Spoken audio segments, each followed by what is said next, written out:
ब्रह्मांड 1796 में वैज्ञानिक पियरे लाप्लास ने निहारिका परिकल्पना को संशोधित किया था।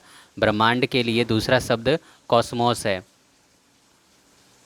ब्रह्मांड के लिए दूसरा शब्द कॉस्मोस है। ब्रह्मांड में अस्थिर अवस्था की संकल्पना के बारे में किस वैज्ञानिक ने विचार दिया था? फ्रेडरिक हायल ने दिया था। 1950 में रूसी खगोल शास्त्री ने निहारिका परिकल्पना को संशोधित किया, यह प्रस्तावित करते हुए कि सूर्य मुख्य रूप से हाइड्रोजन और हीलियम के साथ साथ धूल से युक्त एक सौर निहारिका से घिरा हुआ है। ऑटो स्मिथ ने हमारे सौरमंडल के बाहर एक्सोप्लैनेट ग्रह है जो आमतौर पर हमारी आकाशगंगा में किसी अन्य तारे की परिक्रमा करता है।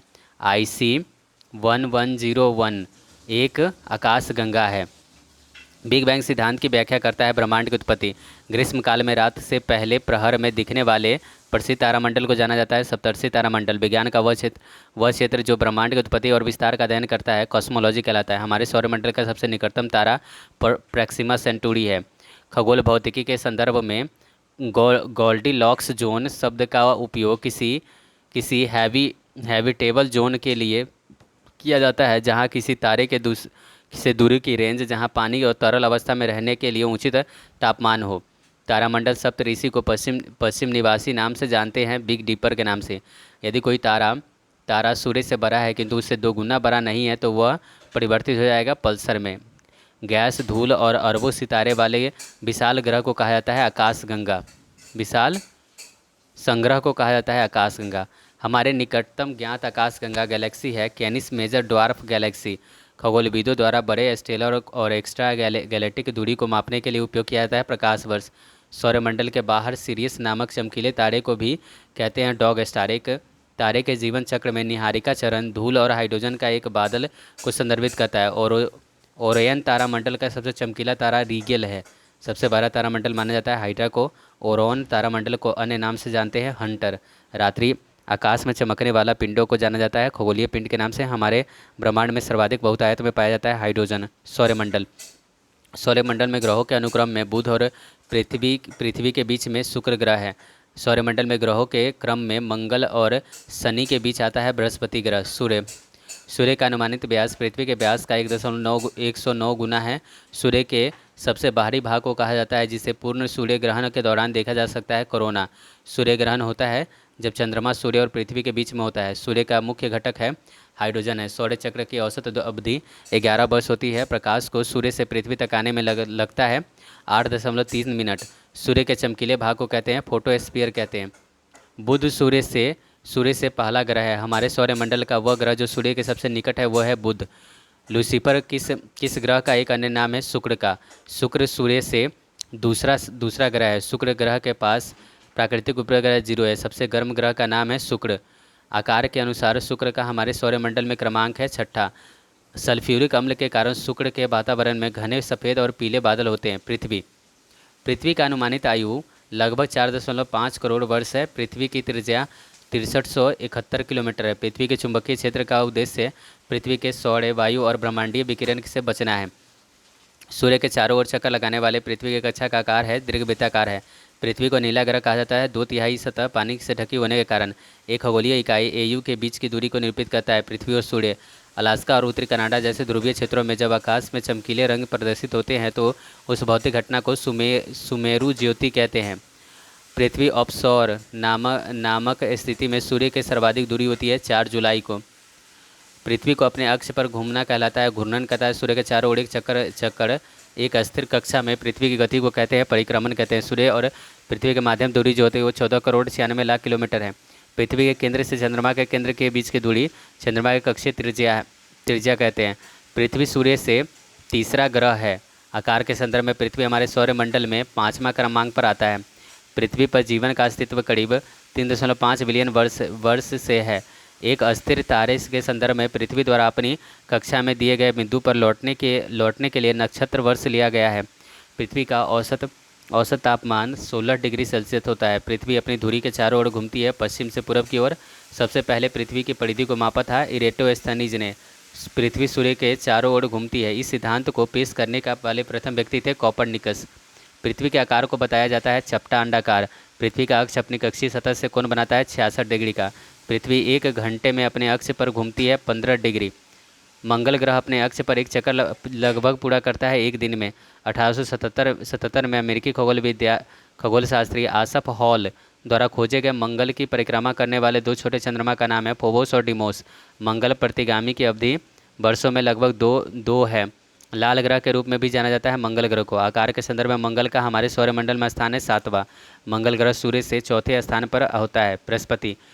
बृहस्पति ग्रह को गैस दानव गैस जाइंट भी कहा जाता है। गैनीमेड अब तक हमारे सौर प्रणाली में सबसे बड़ा चंद्रमा है, वह पृथ्वी ग्रह की परिक्रमा करता है। आकारों के संदर्भ में पृथ्वी का हमारे सौरमंडल में स्थान पहला है। बृहस्पति ग्रह से अधिकतम उपग्रह है यूरोपा। एक प्राकृतिक उपग्रह बृहस्पति का है। शनि आकार के संदर्भ में शनि हमारे सौरमंडल में दूसरा सबसे बड़ा है। शनि सूर्य से छठा ग्रह है। हाइपीरियन शनि ग्रह के चंद्रमाओं में से एक है। आकार की दृष्टि से टाइटन हमारे सौरमंडल के प्राकृतिक उपग्रहों में दूसरा सबसे बड़ा है। वरुण, अरुण और प्लूटो। सौरमंडल का सबसे बातमय ग्रह जो है वो वरुण या नेपच्यून है। आकाश के संदर्भ में वरुण हमारे सौरमंडल में चौथे स्थान पर आता है। हमारे सौरमंडल में बौना ग्रह ड्वार्फ प्लानिट मेक है। एक बौना ग्रह कहकर भी संबोधित किया जाता है प्लूटो को। प्लूटो का सैरन नामक एक प्राकृतिक उपग्रह है। वर्ष के अधिकतम अवधि नेपच्यून ग्रह पर होती है। टाइटन नेपच्यून ग्रह का उपग्रह है। ट्राइटन जो है नेपच्यून ग्रह का उपग्रह है। टेलीस्कोप की सहायता से खोजा गया पहला ग्रह था अरुण। अब सौरमंडल का ग्रह नहीं माना जाता है प्लूटो को। प्लूटो की खोज किया था क्लाइव टॉम्बे ने। यूरेनस सूर्य से ग्रह है, 7वां ग्रह है। आकार के संदर्भ में यूरेनस का हमारे सौरमंडल में स्थान है, तीसरा है। चंद्रमा पूर्णिमा के बाद हर रात चंद्रमा के चमकीले भाग का आकार घटने लगता है। 15वें दिन जब चंद्रमा पूरी तरह से दिखाई नहीं देता है तो उसे अमावस्या का दिन कहते हैं। चंद्रमा या एक उपग्रह की कक्षा में पृथ्वी के निकटतम बिंदु को भूसमीपक पेरिजी कहते हैं। निकटतम बिंदु पेरिजी कहलाता है और एपीजी जो होता है ना वो दीर्घतम बिंदु होता है। चंद्रमा के चारों ओर विद्यमान पतले गैसीय आवरण को चंद्रमा का बहिर्मंडल कहते हैं। चंद्रमा की त्रिज्या 1.74 × 10⁻6 मीटर होता है। चंद्रमा के अध्ययन को सेलेनोलॉजी कहते हैं। ब्लड मून शब्द का उपयोग चंद्र ग्रहण के लिए किया जाता है। क्षुद्र ग्रह 2019 में अंतर्राष्ट्रीय खगोलीय संघ IAU द्वारा भारतीय संगीतकारों में से पंडित जसराज के नाम पर मंगल और बृहस्पति के बीच एक छोटे ग्रह का नाम रखा गया था। महत्तम क्षुद्र ग्रह हैं सेरेस। धूमकेतु गैस चट्टान और धूल से जमा हुए ऐसा पिंड जो सूर्य के चारों ओर लंबी कक्षा में चक्कर लगाता है उसे धूमकेतु कहते हैं। हैली धूमकेतु की आवर्धिकता होती है 75 से 76 वर्ष। पृथ्वी की उत्पत्ति व भूगर्भिक इतिहास। पृथ्वी की परपट्टी में मौजूद 7वीं सबसे प्रचुर मात्रा में पाई जाने वाली धातु का नाम पोटेशियम है, जिसका नाम मध्ययुगीन लैटिन शब्द कैलियम से लिया गया है। भूपरपट्टी को क्रोड से अलग करने वाले पृथ्वी की परत को कहते हैं मेटल कहते हैं। पृथ्वी के बाहरी परत ग्रेनाइट संरचना के लिए कम घनी, मोटी और एंडेसिटिक है। महाद्वीपीय परपट्टी पृथ्वी की बाहरी परत जो जिगसॉ पजल चित्रखंड पहेली की तरह एक साथ विन्यासित प्लेटों से बनी हुई है, वो है स्थलमंडल। मुख्य विवर्तनिका प्लेट है प्रशांत महासागरीय प्लेट। कैरोलीन विवर्तनिका प्लेट फिलिपियन व इंडियन प्लेट के बीच स्थित है। कैरोलीन नजका विवर्तनिक प्लेट दक्षिण अमेरिका और प्रशांत महासागर प्लेट के बीच में स्थित है। पेंजिया महाद्वीपीय विस्थापन के सिद्धांत के अनुसार सभी महाद्वीप एक अकेले भूखंड का भाग था जिसका नाम पेंजिया था। महाद्वीपीय विस्थापन सिद्धांत के अनुसार सभी महाद्वीप एक भूखंड का भाग था जो पैंथालासा नामक एक विशाल महासागर से घिरा हुआ था। वर्ष 1912 में महाद्वीपीय विस्थापन सिद्धांत का प्रस्तावित किया था अल्फ्रेड वैगनर ने दिया था। प्लेट विवर्तनिक टेक्टोनिक्स का सिद्धांत यह बताता है कि पृथ्वी का स्थलमंडल लिथोस्फीयर को 7 प्रमुख प्लेटों में विभाजित किया गया। पृथ्वी के महाद्वीपीय द्रव्यमान का मुख्य खनिज घटकों में से एक सिलिका है। पृथ्वी के ठोस परपट्टी में पाई जाने वाली धातुओं की प्रचुरता के संदर्भ में लौह अयस्क का स्थान दूसरा स्थान है। पृथ्वी के बाहरी परत में सबसे अधिक मात्रा में पाया जाता है ऑक्सीजन तत्व पृथ्वी के प्रपट्टी के द्रव्यमान का 46.6% बनाता है। पृथ्वी की सबसे बाहरी परत को कहा जाता है पपड़ी। पृथ्वी के पपड़ी का प्रमुख अंश मुख्य रूप से ऑक्सीजन और सिलिकॉन से गठित होता है। पृथ्वी के पपड़ी में सबसे ज़्यादा पाया जाने वाला धातु है वो है एल्यूमिनियम है। पृथ्वी की सबसे ऊपरी परत क्रस्ट पर उपलब्ध दूसरा सबसे प्रचुर तत्व सिलिकॉन है। ज्वालामुखी पृथ्वी के आंतरिक भाग से निकलने वाला तरल और ठोस चट्टान द्वारा निर्मित है। भूपरपट्टी क्रस्ट और आच्छादन मेटल के पृष्ठ पृथक करते हैं। मोहो असंबद्धता पृथ्वी सतह की सबसे ऊपरी परत को क्रस्ट कहते हैं। समुद्र सतह में परपट्टी की मोटाई होती है 5 से 10 किलोमीटर। पृथ्वी की महाद्वीपीय भू सतह क्रस्ट में प्रचुरता में पाया जाता है स्फतीय। धरातल के भूगर्भ की ओर जाने पर गहराई के साथ तापमान वृद्धि के सामान्य दर क्या कहलाती है? 1 डिग्री सेल्सियस प्रति 32 मीटर पर। बैरिस्फीयर कहा जाता है पृथ्वी के सबसे आंतरिक परत को। पृथ्वी के ठोस परत या ऊपरी कठोर परत को लिथोस्फेयर कहते हैं। पृथ्वी का औसत घनत्व लगभग 5.51 ग्राम पर सेंटीमीटर क्यूब होता है। पृथ्वी के परपट्टी का आधा भाग फेल्सपार खनिज से बना हुआ है। पृथ्वी के बाह्यतम ठोस भाग भूपरपट्टी है। अक्षांश भूमध्य रेखा से ध्रुवों तक के सभी समांतर वृत्त समानांतर अक्षांश रेखा है। भूतापीय प्रवणता को पृथ्वी की गहराई के साथ तापमान में वृद्धि के रूप में परिभाषित किया जाता है। तदनुसार सामान्य महाद्वीपीय प्रपट्टी में पृथ्वी की सतह से शुरुआती 3 से 5 किलोमीटर के भीतर तापमान वृद्धि की दर लगभग 25 डिग्री सेल्सियस पर किलोमीटर होता है। पृथ्वी के भूमध्य रेखा के उत्तर या दक्षिण के स्थान की कोणीय दूरी का वर्णन करने के लिए अक्षांश शब्द का उपयोग किया जाता है। मैग्नेटिक मेरिडियन है पृथ्वी के मैग्नेटिक उत्तर और मैग्नेटिक दक्षिण से गुजरने वाली क्षेत्र। अक्षांश का एक अंश मैग्नेटिक बराबर होता है 111 किलोमीटर होता है। देशांतर मध्य प्रशांत महासागर से गुजरने वाली यामोत्तर रेखा जो कि 180 डिग्री देशांतर का अनुसरण लगभग करती है, उसको अंतर्राष्ट्रीय तिथि रेखा कहा जाता है। दुनिया में सबसे अधिक टाइम जोन जो है ना समय क्षेत्र वो फ्रांस में है। अंतर्राष्ट्रीय तिथि रेखा प्रशांत महासागर के बीच से होकर गुजरता है। विषुवत एवं भूमध्य रेखा दो तिथियों को विषुव पड़ता है। 21 मार्च और 23 सितंबर को विषुवत रेखा के सर्वाधिक निकट स्थित है पिग्मेलियन पॉइंट। सूर्य भूमध्य रेखा पर ऊर्ध्वाधर वर्ष में 2 बार चमकता है। 0 डिग्री अक्षांश पर स्थित भूमध्य रेखा पृथ्वी को उत्तरी और दक्षिणी गोलार्धों में विभाजित करता है। कर्क एवं मकर रेखा 23.5 डिग्री दक्षिणी गोलार्ध में अक्षांश रेखा मकर रेखा को दर्शाता है। अफ्रीका ऐसा महाद्वीप है जिससे होकर कर्क रेखा भूमध्य रेखा और मकर रेखा गुजरता है। कर्क भारत के लगभग आधे हिस्से से होकर गुजरता है, वो है कर्क रेखा। दिन और रात भारत में सबसे छोटा दिन 22 दिसंबर को होता है। 21 जून को शीतकालीन सेलेस्टिस अयनांत दक्षिणी गोलार्ध में होता है। उत्तरी गोलार्ध में सबसे छोटा दिन जो होता है 22 दिसंबर को होता है। उत्तरी गोलार्ध में ग्रीष्म अयनांत 21 जून को होता है। उत्तरी गोलार्ध में वर्ष का सबसे लंबा दिन 21 जून को होता है। पृथ्वी पर दिन और रात की अवधि भूमध्य रेखा पर लगभग एक समान होती है। दोनों गोलार्धों पर समान दिन और रात होते हैं 21 मार्च और 23 सितंबर को।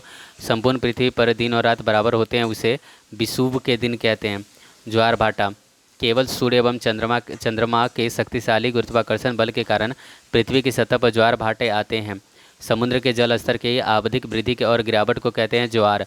सूर्य और चंद्रमा के आकर्षण के कारण समुद्र का पानी एक दिन में 2 बार ऊपर चढ़ता है और नीचे उतरता है। गुरुत्वाकर्षण का नियम यह बताता है कि ज्वार भाटा के लिए चंद्रमा और सूर्य की स्थितियाँ जिम्मेदार है। ज्वार की घटना के लिए जिम्मेदार सबसे शक्तिशाली बल चंद्रमा का गुरुत्वाकर्षण बल है। आमतौर पर बृहत्तम ज्वार भाटा और लघु ज्वार भाटा के बीच 7 दिन का अंतराल होता है। लघु ज्वार भाटा नीप टाइड आता है। सूर्य और चंद्रमा पृथ्वी के समकोण पर होते हैं। बसंत ज्वार तब आता है जब चंद्रमा सूर्य और पृथ्वी एक रेखा में होते हैं। चट्टान कायांतरित चट्टानों का निर्माण शिलीभवन प्रक्रिया द्वारा होता है। ग्रेनाइट आग्नेय प्रकार की शैल है।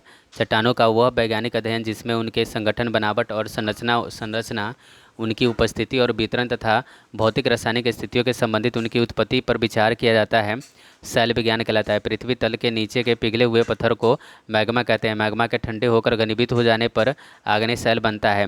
कायांतरण वह प्रक्रिया जिसमें समेकित शैलों को पुनः क्रिस्टलीकरण होता है तथा वास्तविक शैलों में पदार्थ पुनः संगठित हो जाते हैं। वह प्रक्रिया जिसके द्वारा संचित पदार्थ शैलों में परिवर्तित हो जाते हैं शिलीभवन कहलाता है। संगमरमर चूने का पत्थर की एक कायांतित चट्टानें हैं। एक अपसादी शैल है। ग्रेनाइट आग्नेय चट्टान है। भूकंप भूमिगत गुफाओं और खदानों में छोटा भूकंप माना जाता है जो सतह पर चट्टान के फटने से उत्पन्न भूकंप तरंगों के कारण होता है। निपात भूकंप के केंद्र का पता लगाने के लिए 3 भूकंपीय स्टेशनों की आवश्यकता होती है। विश्व के प्रथम भूकंप ससूचक का आविष्कार किया था झांग हैंग ने। पृथ्वी के परत के भीतर के हलचल का अध्ययन किया जाता है भूकंप विज्ञान के द्वारा। सुनामी पानी के नीचे नीचे ज्वालामुखी गतिविधियों के कारण होता है। सुनामी नाम दिया था समुद्र के नीचे के तरंगों को। ज्वालामुखी सक्रिय सक्रिय स्ट्रेटो ज्वालामुखी पर्वत सेंट हेलेंस स्थित है संयुक्त राज्य अमेरिका में। ज्वालामुखी पर्वतमाला सामान्यतः पाई जाती है प्रशांत महासागर में। एक ऐसा ज्वालामुखी जिसके फिर से फटने की उम्मीद नहीं हो उसे सुषुप्त ज्वालामुखी कहते हैं। ज्वालामुखी के सबसे विस्फोटक प्रकार का एक उदाहरण है कॉल्डेरा कुंड ज्वालामुखी। ज्वालामुखी विस्फोट विस्फोट जल वाष्प गैस लगातार सर्वाधिक मात्रा में दिखाई पड़ता है।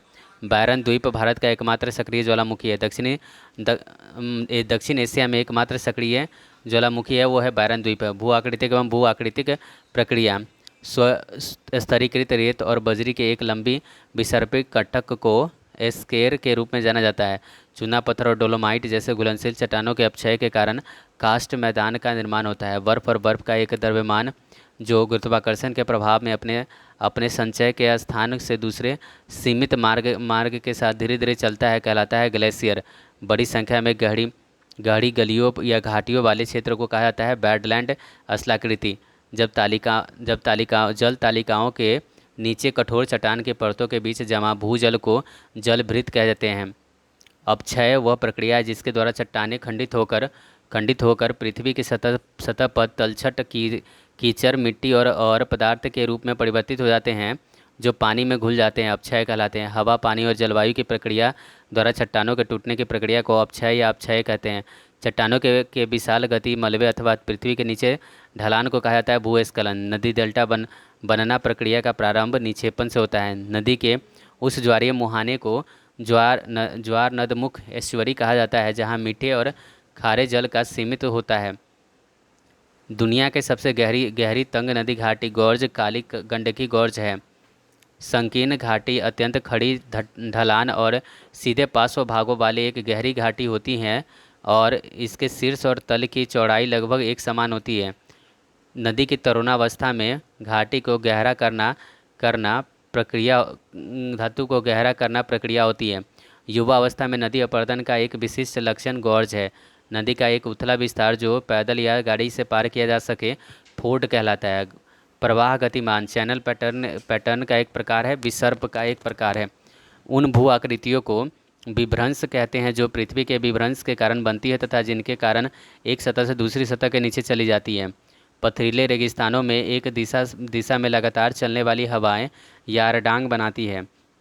अतः सैल बैथोलिथ्स ज्वालामुखीय गतिविधियों द्वारा निर्मित भू आकृतियाँ हैं। उस गहरी और संकरी घाटी को कैनियन भौगोलिक नाम दिया गया है जिनमें नदियाँ हवा बारिश और विवर्तनिक गतिविधियों द्वारा अपक्षय और कटाव से निर्मित खड़ी दीवारें होती हैं। तापमान परिवर्तन तुषार क्रिया पादपों और जंतुओं तथा मानवीय गतिविधियों के कारण खुली चट्टानों का अपघटन और अपक्षयन कहलाता है। पृथ्वी की सतह के टूटकर घिस जाने की प्रक्रिया को अपरदन कहते हैं। मृदा के से संबंधित विज्ञान कहलाता है मृदा विज्ञान कहलाता है। पिरुतगाला श्रीलंका की सबसे ऊंची चोटी है।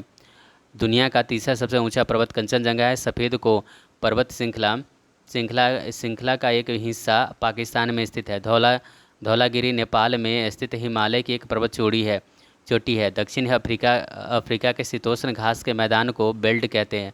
श्रीलंका में सबसे ऊंची चोटी जो है वो माउंट पेट्रो है श्रीलंका की सबसे ऊंची चोटी। मेसेटा पठार स्पेन देश में अवस्थित है। दक्षिण अमेरिका के मध्य अक्षांशीय घास के मैदान का नाम पंपास है। वायुमंडल क्षोभ मंडल की औसत ऊंचाई 13 किलोमीटर है। अंतरिक्ष में प्रवेश करने वाले उल्कापिंड वायुमंडल की मध्यमंडल परत में जल जाते हैं। दो गैसें पृथ्वी के वायुमंडल का मुख्य हिस्सा है नाइट्रोजन और ऑक्सीजन।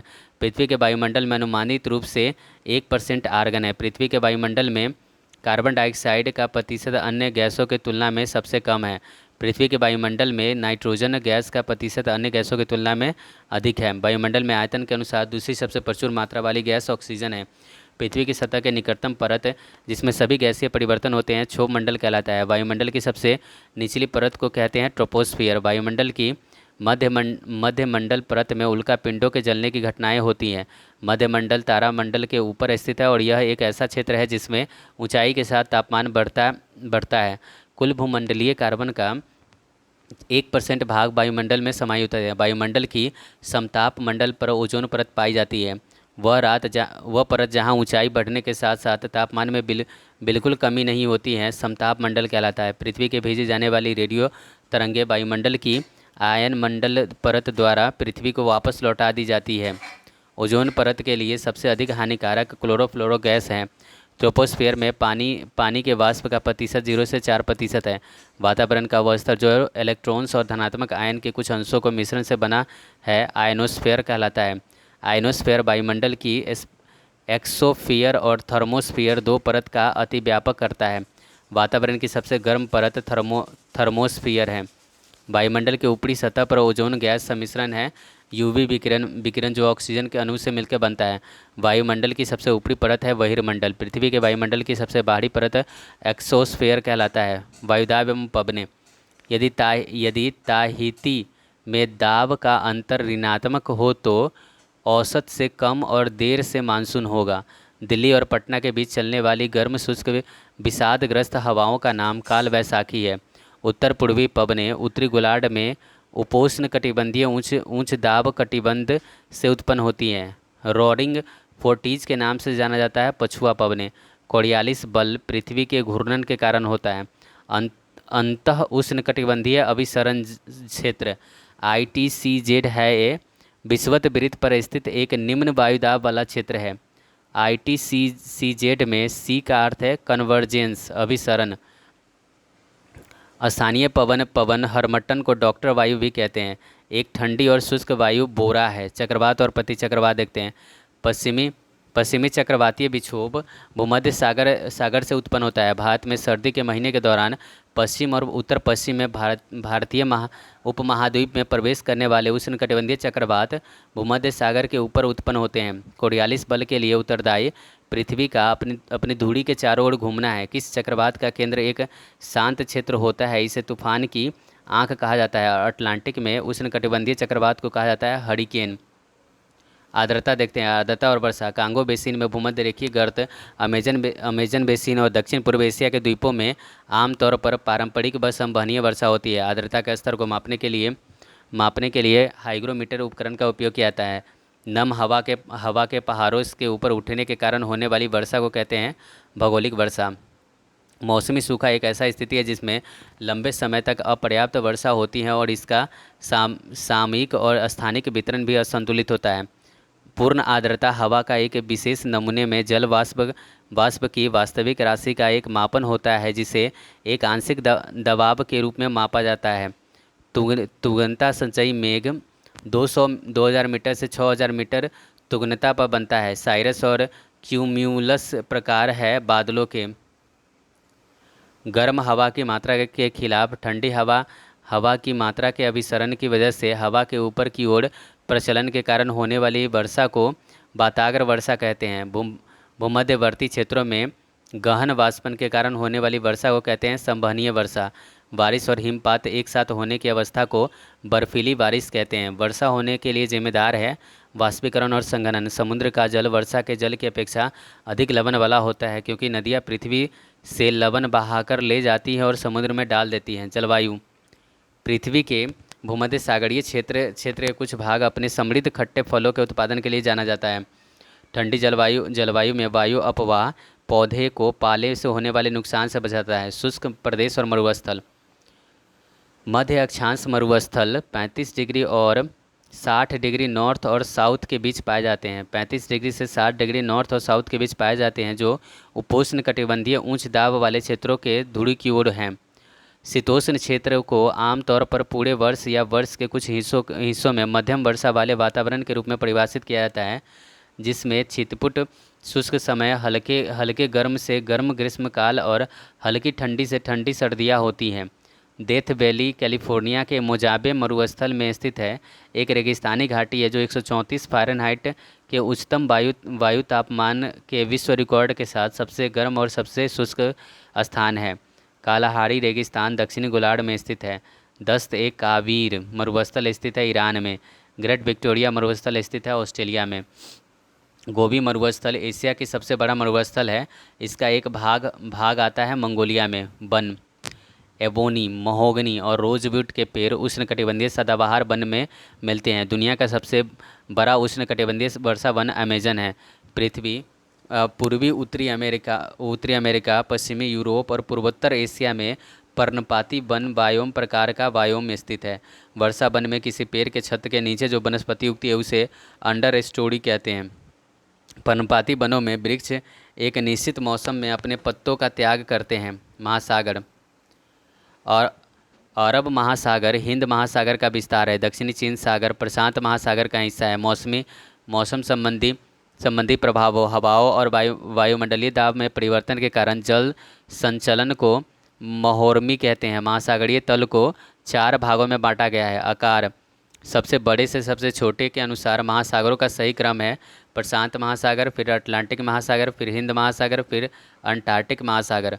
वह महासागर जो उत्तरी अमेरिका को यूरोप से अलग करता है अटलांटिक महासागर है। महासागर की परपट्टी मुख्यतः सिलिका एवं मैग्नीशिया की बनी होती है। पृथ्वी के बाहरी ऊपरी परत क्रस्ट में मुख्य रूप से सिलिका और मैग्नीशियम है। समुद्र की सतह पर लवणता बर्फ या वाष्पीकरण के रूप में जल की हानि से बढ़ जाता है। समुद्री निकायों और समुद्र में खारा पानी होता है।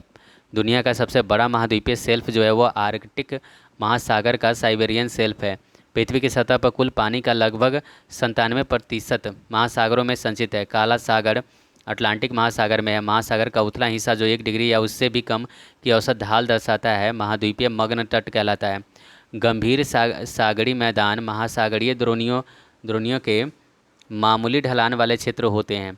दुनिया का एकमात्र समुद्र का नाम सारगसो सागर है जिसके पास भूमि सीमा नहीं है। दुनिया में तीसरा सबसे बड़ा महासागर हिंद महासागर है। ओमान की खाड़ी और लाल सागर हिंद महासागर का हिस्सा है। हिंद महासागर का सबसे गहरा बिंदु जावा गर्त है। हिंद महासागर की सबसे गहरी खाई जावा खाई है। 5 देश कैस्पियन सागर के प्राकृतिक विरासत को साझा करते हैं। पृथ्वी की सतह पर हिंद महासागर जलीय निकाय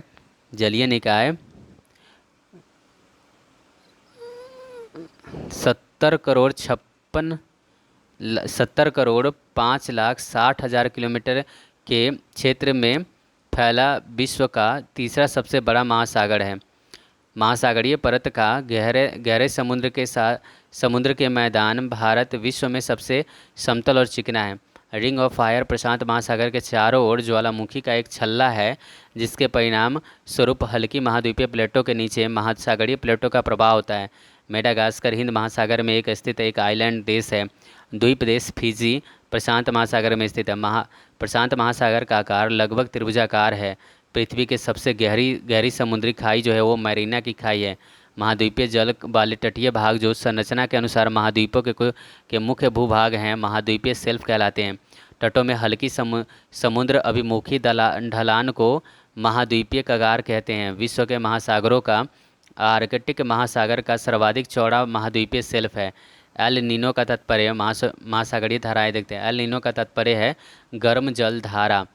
एल नीनो एक ऐसी घटना है जिसमें हर 2 से 5 साल में पेरू तट से गुजरने वाली ठंडी धारा के स्थान पर गर्म महासागरीय धारा बहती है। सामान्यतः गर्म महासागरीय धाराएं भूमध्य रेखा के निकट उत्पन्न होती है और ध्रुवों की ओर गतिमान करती है। ठंडी महासागरीय धाराएं लेब्राडोर धारा है। ग्रेट बैरियर रीफ स्थित है ऑस्ट्रेलिया में स्थित है। महाद्वीपों में से यूरोप का सबसे छोटा भूमि क्षेत्र है। महाद्वीपीय ढाल की औसत गहराई 200 से 3,000 मीटर के बीच होता है। भारत, चीन और जापान विश्व के एशिया महाद्वीप के अंतर्गत आते हैं। विश्व के सबसे बड़ा महाद्वीप एशिया है। दुनिया में सबसे बड़ा नदी द्वीप माजुली है। अरब सागर में स्थित द्वीप है लक्षद्वीप है। भारत और श्रीलंका के बीच स्थित है कच्चा तीबू द्वीप स्थित है। विश्व के प्रमुख देश, राजधानी और मुद्राएं। श्रीलंका की पहली आधिकारिक भाषा सिंहली है। म्यांमार की मुद्रा म्यांमारी क्यात है। म्यांमार की राजधानी नेपिता है। जापान की मुद्रा एन है। इराक की राजधानी बगदाद है। फ्रांस की राजधानी पेरिस है। कनाडा की राजधानी ओटावा है। पोर्ट ऑफ स्पेन त्रिनिदाद और टोबैगो की राजधानी है। जोंखा भूटान की शासकीय भाषा है। यूनान की राजधानी एथेंस है। इटली की राजधानी रोम है। नॉर्वे की राजधानी ओस्लो है। फिनलैंड की राजधानी हेलसिंकी है। आयरलैंड की राजधानी डबलिन है। तुर्की की राजधानी अंकारा है। ऑस्ट्रेलिया की राजधानी कैनबरा है। न्यूजीलैंड की राजधानी वेलिंगटन है। ऑस्ट्रिया की राजधानी वियना है। आबू धाबी यूनाइटेड अरब अमीरात की राजधानी है। एम्स्टर्डम नीदरलैंड की राजधानी है। सियोल दक्षिण कोरिया की राजधानी है। प्राग चेक गणराज्य की राजधानी है। डेनमार्क की राजधानी कोपेनहेगन है। माले मालदीव की राजधानी है। लंदन यूनाइटेड किंगडम की राजधानी है। मैड्रिड स्पेन की राजधानी है। पुर्तगाल की राजधानी है लिस्बन। अर्जेंटीना की राजधानी ब्यूनस आयर्स है। प्योंगयांग उत्तर कोरिया की राजधानी है। श्रीलंका के सबसे बड़ा शहर है कोलंबो। श्रीलंका में प्रांत है 9 प्रांत है। देशों के उपनाम: मोती द्वीप के नाम से जाना जाता है बहरीन। विश्व का कॉफ़ी बाउल कहा जाता है ब्राज़ील को। एड्रिएटिक की रानी कहते हैं वेनिस को। सफ़ेद हाथियों का देश कहते हैं थाईलैंड को। मध्य रात्रि के सूर्य की भूमि के नाम से जाने वाला देश है वो है नॉर्वे है। Land of the golden pagoda कहते हैं म्यांमार को। नहरों का देश कहते हैं पाकिस्तान को। अंतर्राष्ट्रीय सीमा: ओडरनीस लाइन जर्मनी और पोलैंड देश के बीच की सीमा है। विश्व के चीन देश में अंतर्राष्ट्रीय सीमाओं की संख्या सबसे अधिक है। सियाचिन ग्लेशियर को लेकर भारत और पाकिस्तान देशों के बीच विवाद है। भारत और पाकिस्तान सीमा रेखा रेड क्लिफ रेखा कहलाती है। विश्व के सबसे लंबी भूमि सीमा जो है वो कनाडा और यूएसए के बीच में है। विश्व के नदियाँ झीलें नदियों के किनारे स्थित महत्वपूर्ण शहर: दुनिया की सबसे ऊंची नौगम्य झील टिटिकाका है। नील नदी का पानी भूमध्य सागर में गिरता है। अपने विस्तार और अटलांटिक महासागर में विस्तार जल निकासी के मामले में दुनिया की सबसे बड़ी नदी जो है वो अमेजन है। विश्व का सबसे बड़ा अंतर्देशीय सागर जो है वो कैस्पियन सागर है। महावेली गंगा श्रीलंका की सबसे लंबी नदी है। नेपाल की सबसे लंबी नदी कर्नाली नदी है। दुनिया की सबसे लंबी नदी माने जाने वाली अमेजन नदी, जिसकी लंबाई 6400 किलोमीटर है, दक्षिण अमेरिका के उत्तरी भाग में स्थित है। संघाई शहर यांगसी नदी के मुहाने पर स्थित है। पाकिस्तान के सबसे अधिक ऊंचाई पर स्थित झील परिस्तान झील है। विश्व के सबसे गहरी झील बैकाल झील है। एशिया की सबसे लंबी नदी का नाम यांगत्जे नदी है। एशिया की सबसे बड़ी नदी है यांगजी। ब्लू नील नदी निकलती है ताना झील से निकलती है। यूरोप की सबसे लंबी नदी है बुल्गा नदी। इराकी शहर बगदाद टिग्रिस नदी के किनारे स्थित है। चीन का दुख कहा जाता है हुआंगहो नदी को। येलो नदी चीन देश से गुजरती है। लीना नदी रूस देश से होकर गुजरती है। लीना रूस से और येलो नदी जो है वो चीन से। डैन्यूब नदी अधिकतम देशों से होकर गुजरती है। पाकिस्तान की सबसे लंबी नदी सिंधु है जो मानसरोवर झील से निकलती है। श्रीलंका की सबसे लंबी नदी महावेली है। कृषि और पशुपालन: मिश्रित कृषि में भूमि का उपयोग भोजन व चारा फसलों को उगाने और पशुधन पालन के लिए किया जाता है। विश्व स्तर पर चावल के उत्पादन में भारत का स्थान दूसरा है। 2020 की स्थिति के अनुसार रबी फसल का एक उदाहरण सरसों है। खनिज एवं उद्योग: दुनिया में बॉक्साइट का सबसे बड़ा उत्पादक ऑस्ट्रेलिया है। लिग्नाइट निम्न श्रेणी का भूरा कोयला है जो आर्द्रता की उच्च मात्रा के कारण कोमल होता है। मध्यवर्ती अर्धनिर्मित माल और उद्योग औजारों का विनिर्माण है। चावल का सबसे बड़ा उत्पादक देश चीन है। रोपण कृषि के मुख्य क्षेत्र विश्व के उष्णकटिबंधीय प्रदेशों में पाए जाते हैं। अमरूद का सबसे बड़ा उत्पादक देश भारत है। फसल चक्रीकरण रोटेशन का विचार विकसित किया था डर्पिन टाउनसेंड ने। एक लौह खनिज मैंगनीज है। यूरेनियम का विश्व का सबसे बड़ा भंडार ऑस्ट्रेलिया के पास है। आटाकामा रेगिस्तान में अत्यधिक मात्रा में स्वर्ण भंडार पाया जाता है। विश्व में एस्बेस्टस का अग्रणीय उत्पादक देश रूस है। धरती पर सर्वाधिक मात्रा में पाए जाने वाले खनिज का नाम ब्रिजमेनाइट है। कोयले का सर्वोच्च भंडार यूएसए में है। परिवहन: विश्व के सबसे लंबी और सबसे गहरी रेल सुरंग गोथार्ड बेस सुरंग स्विट्जरलैंड देश में स्थित है। विश्व के सबसे लंबी रेल लाइन लेनिनग्राड तथा व्लादिवोस्तोक शहरों को जोड़ता है। बांग्लादेश का एक बंदरगाह चटगांव है। चीन में ग्रैंड नहर विश्व के सबसे लंबा मानव निर्मित जलमार्ग है। फ्रेंडशिप हाईवे चीन को नेपाल के साथ जोड़ता है। मानचित्र रेखाएं: रेखा छादन हेगसूर्ग अर्थात नक्शे पर खींची गई कृत्रिम रेखाएं ढलान के बीच अंतरों के बारे में अनुमान लगाने में सहायता करता है।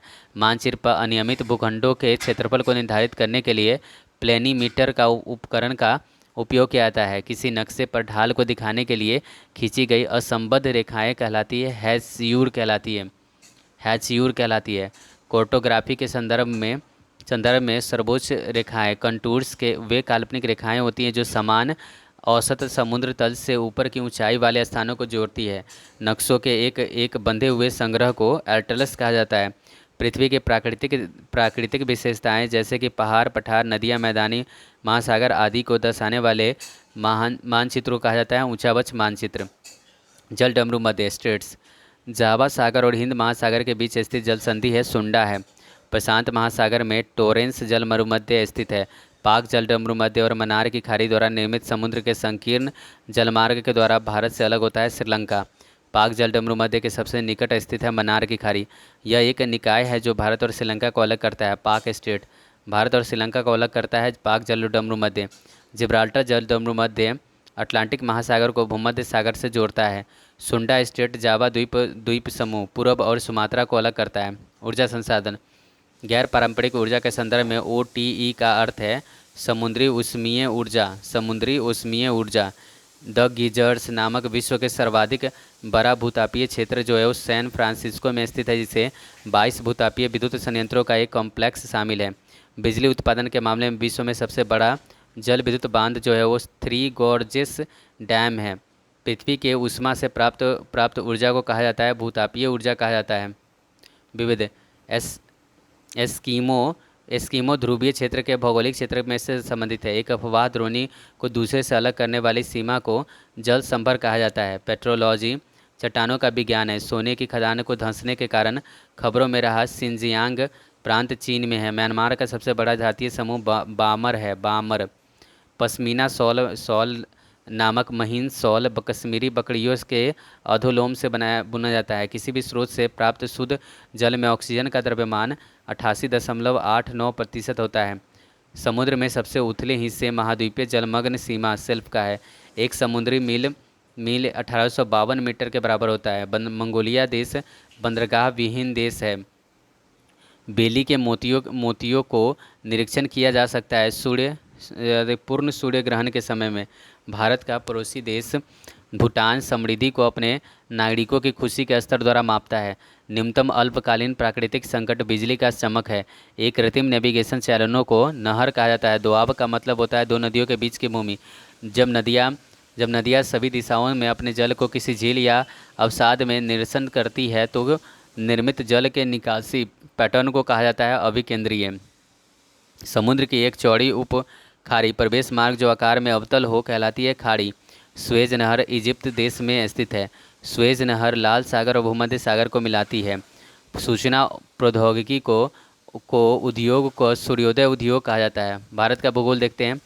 कर्क रेखा 23.5 डिग्री नॉर्थ भारत के छत्तीसगढ़ राज्य से होकर गुजरती है। भारत बांग्लादेश के साथ सबसे लंबी सीमा साझा करता है। LAC वास्तविक नियंत्रण रेखा भारत और चीन के बीच एक प्रभावी सीमा है।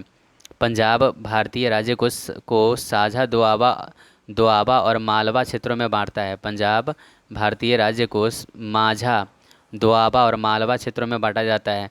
भारत पृथ्वी के उत्तरी गोलार्ध में स्थित है। भारत में पश्चिमी बिंदु का नाम गौर माता है। भारत का सुदूर पूर्वी बिंदु किबूथी है।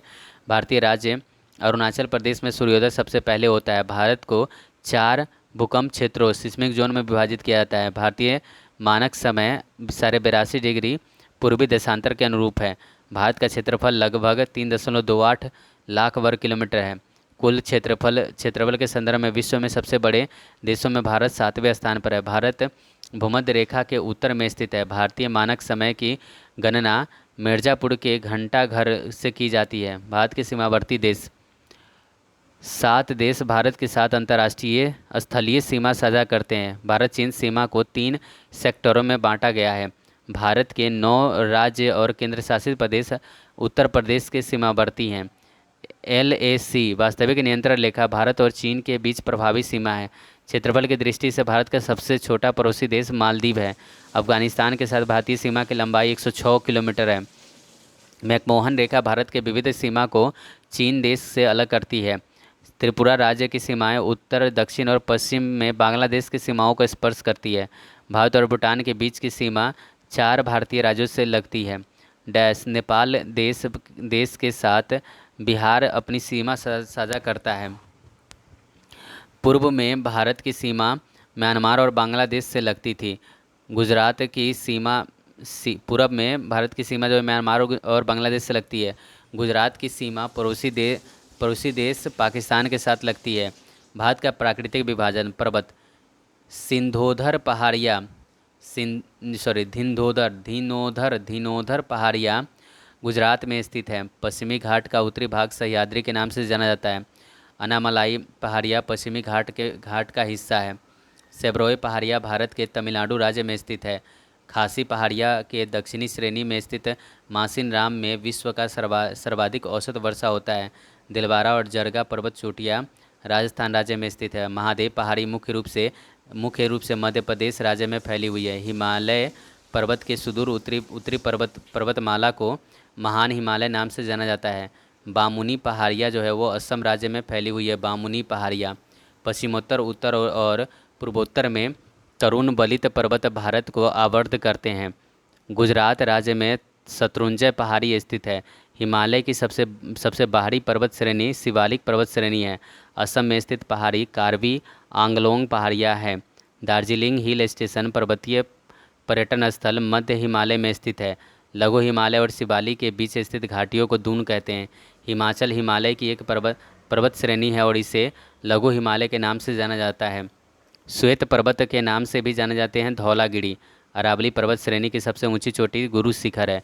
भारत की सबसे पुरानी पर्वत श्रेणी अरावली श्रेणी है। भारत के प्राचीनतम पर्वतमाला अरावली है। विश्व का तीसरा सबसे ऊंचा पर्वत कंचनजंगा है जो भारत और नेपाल की सीमाओं को जोड़ता है।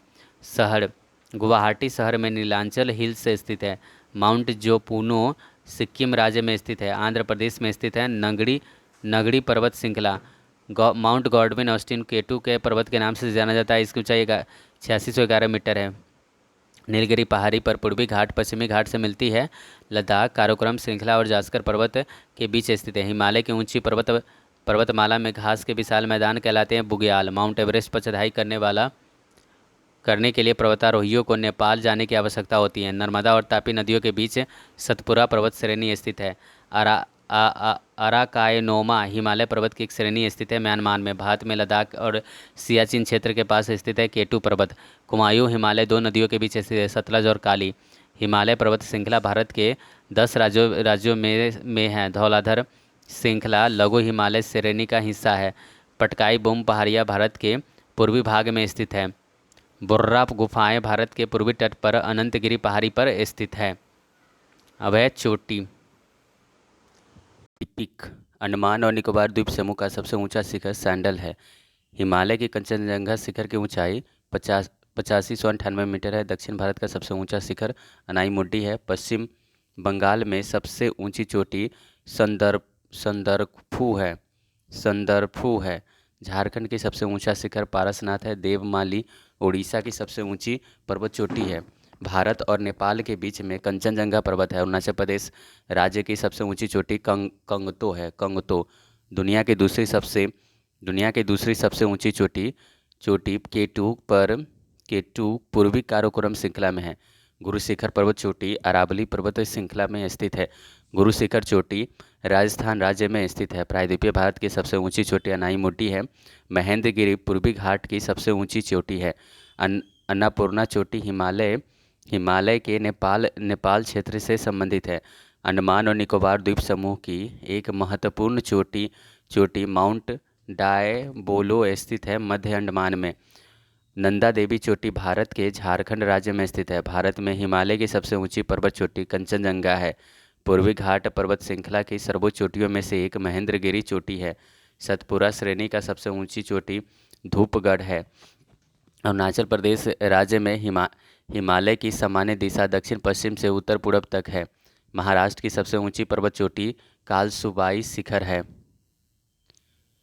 दक्कन का पठार नर्मदा नर्मदा नदी के दक्षिण में स्थित है। मेघालय पठार गारो हिल्स हिल्स खासी हिल्स और जयंतिया हिल्स में उप विभाजित है, जिसका नाम इस क्षेत्र में रहने वाले जनजातियों के समूह के नाम पर रखा गया है। मेघालय दक्कन का पठार पठार एक त्रिकोणीय आकार का पठार है और उत्तर उत्तर में सतपुरा पर्वत श्रेणी से घिरा हुआ है। दक्कन के पठार के पूर्वी और पश्चिमी भाग में कम वर्षा वाले क्षेत्रों में क्रिस्टलीय आग्नेय चट्टानों पर लाल मिट्टी विकसित होती है। वह पठार जिसमें पश्चिम और पूरब दोनों ओर बहने वाली जल निकासी प्रणाली है, मालवा है। दुनिया के छत के रूप में जानी जाती है तिब्बत घाटी बेली। निम्न हिमालय और शिवालिक के बीच स्थित अनुदैर्ध्य घाटी को कहते हैं दून। युमथांग घाटी स्थित है सिक्किम राज्य में। एशिया की सबसे बड़ी घाटी है डांग घाटी। पर्वत पर्यटक स्थल अराकू घाटी दक्षिण भारत के विशाखापत्तनम शहर के निकट स्थित है। गंडीकोटा गंडीकोटा घाटी, जिसे भारत के बृहद घाटी के रूप में भी जाना जाता है, आंध्र प्रदेश में स्थित है। दर्रा बनिहाल पीर पंजाल श्रेणी में स्थित एक दर्रा है। मनाली को लाहौल स्पीति घाटी से जोड़ने वाली सुरंग अटल रोड सुरंग है। भारत के हिमाचल प्रदेश के लाहौल और स्पीति घाटियों को जोड़ता है रोहतांग दर्रा। उत्तराखंड राज्य में स्थित है मूंगसा धूड़ा दर्रा। भारत और चीन के बीच स्थित एक पहाड़ी दर्रा है, वो है काराकोरम दर्रा। 2832 मीटर की ऊंचाई पर पीर पंजाल श्रेणी में स्थित एक पर्वतीय दर्रा जो केंद्र शासित प्रदेश जम्मू और कश्मीर में कश्मीर घाटी को बाहरी हिमालय के दक्षिण में मैदानी इलाकों से जोड़ता है, वो है बनिहाल दर्रा। बनिहाल को जम्मू और कश्मीर को जोड़ने वाले गेटवे के रूप में जाना जाता है। भारत, म्यांमार और चीन के बीच के त्रिकोणीय जंक्शन दिफू दर्रा मैकमोहन सीमा रेखा पर है। पाल घाट तमिलनाडु और केरल राज्यों को मिलाता है। दिफू दर्रा पास भारत, चीन और म्यांमार के त्रिजंक्शन सीमा पर स्थित है। खारदुंगला पास लद्दाख पर्वत श्रेणी से संबंधित है। फोटुला दर्रा हिमालय की जास्कर पर्वत श्रेणी में स्थित है। सिक्किम को चीन से जोड़ता है नाथुला दर्रा। उत्तराखंड में तीर्थयात्रियों द्वारा कैलाश मानसरोवर यात्रा के लिए प्रयोग किया जाता है। लिपू लेक दर्रा मुलिंगला दर्रा उत्तराखंड और तिब्बत को जोड़ता है और गंगोत्री के उत्तर में स्थित है। तवांग और लासा को जोड़ने वाले दर्रे का नाम है बुमला दर्रा। उत्तर में नीलगिरी और दक्षिण में अनामलाई पहाड़ियों के बीच स्थित है पालघाट दर्रा। बोमाडिला दर्रा अरुणाचल प्रदेश राज्य में स्थित है। नीलगिरी पहाड़ी के दक्षिणी छोर पर स्थित दर्रे को कहते हैं पलक्कर की खाई। दक्कन पास दक्षिणी अंडमान एवं छोटा अंडमान के मध्य स्थित है। पश्चिमी घाटों का प्रमुख अंतराल जो है वो पाल घाट में स्थित है। मुंबई से गोवा के बीच भारत के पश्चिमी तट के विस्तार को कोकण तट कहते हैं। मुंबई से गोवा के बीच के जो विस्तार है उसे कोकण तट कहते हैं। जल संधि या जल डमरू मध्य ग्रेट निकोबार द्वीप और इंडोनेशिया के सुमात्रा द्वीप के बीच स्थित है, उसे ग्रैंड संधि कहते हैं। अंडमान को निकोबार से 10 डिग्री चैनल जल स्रोत पृथक करता है। भारत के गुजरात राज्य का सबसे लंबा समुद्री किनारा है। वर्कला, चौवारा, चबाकर और नतिका केरल राज्य में समुद्र तट है। भारत में सबसे लंबा समुद्र तट मरीना बीच है। भारत के राज्य एवं केंद्र शासित प्रदेश। क्षेत्रफल की दृष्टि से भारत का सबसे छोटा केंद्र शासित प्रदेश लक्षद्वीप है। कवारती केंद्र शासित प्रदेश लक्षद्वीप की राजधानी है। भारत राज्य त्रिपुरा के उत्तर पश्चिम और दक्षिण में बांग्लादेश से घिरा हुआ है। त्रिपुरा भारत के उत्तर प्रदेश राज्य में सबसे अधिक जिले हैं। नवनिर्मित केंद्र शासित प्रदेश लद्दाख के साथ 2 भारतीय राज्यों केंद्र शासित प्रदेशों की सीमा लगती है। नागालैंड को अलग राज्य के रूप में बनाया गया था 1963 में। देहरादून राजधानी है उत्तराखंड की। रायपुर भारतीय राज्य छत्तीसगढ़ की राजधानी है। रांची भारतीय राज्य झारखंड की राजधानी है। तेलंगाना राज्य की राजधानी हैदराबाद है। केंद्र शासित प्रदेश चंडीगढ़ संयुक्त रूप से 2 राज्यों की राजधानी के रूप में कार्य करता है। भारत में राज्य 28 है, केंद्र शासित प्रदेश 8 है। भारत का सबसे बड़ा केंद्र शासित प्रदेश अंडमान और निकोबार द्वीप है। लक्षद्वीप समूह का दक्षिणतम भाग मिनिकॉय है। लक्षद्वीप समूह का जो दक्षिणतम भाग है उसे मिनिकॉय बोलते हैं। गोवा राज्य का कुल क्षेत्रफल 3702 किलोमीटर स्क्वायर है। असम राज्य की सीमा उत्तर में भूटान और अरुणाचल प्रदेश, पूर्व में नागालैंड और मिजोरम, दक्षिण में मेघालय, त्रिपुरा, मिजोरम और बांग्लादेश तथा पश्चिम में पश्चिम बंगाल के साथ लगती है। असम राज्य की सीमा त्रिपुरा से लगती है। गोवा में एक समुद्र तट है पालोलेम। रामेश्वरम तमिलनाडु राज्य में स्थित है। झील देखते हैं। तो भारत की सबसे बड़ी मीठे पानी की झील है बुल्लर है। चिल्का झील एक खारे पानी का जलाशय है जो उड़ीसा राज्य के पुरी, खुर्दा और गंजाम जिलों में फैला हुआ है। पुरी, खुर्दा और गंजाम जिलों में फैला हुआ है। आंध्र प्रदेश और तमिलनाडु के सीमा पर स्थित है। पुलिकट भारत की सबसे बड़ी झील वेम्बनाड झील है। श्रीलंका के आभूषण के नाम से भी जाना जाता है डल झील को। सूर्याधर झील स्थित है उत्तराखंड में। वह खारे पानी की झील लैगून कहलाती है जो सैंड बार और स्पीट की मदद से समुद्र को अलग होती है। कोलेरू झील आंध्र प्रदेश राज्य में स्थित है। तसोंगमू झील स्थित है सिक्किम में। पुकोदो झील स्थित है केरल राज्य में स्थित है। भूसी झील स्थित है महाराष्ट्र राज्य में। एशिया की सबसे बड़ी खारे पानी की झील चिल्का झील है। लोकटक झील स्थित है मणिपुर राज्य में। रेणुका झील स्थित है हिमाचल प्रदेश में। सतलज नदी नदी का उद्गम स्थल राकस झील झील है। सांभर झील स्थित है राजस्थान राज्य में स्थित है सांभर झील। चिल्का झील जो कि भारत की सबसे बड़ी खारे पानी की झील है स्थित है उड़ीसा राज्य में। केरल में स्थित झील वेम्बनाड है। दक्षिण भारत की एकमात्र गोखुर झील चारकुटी झील स्थित है केरल राज्य में। चालकुड़ी झील जो है वो स्थित है केरल राज्य में। अष्टमुद्री झील स्थित है केरल राज्य में।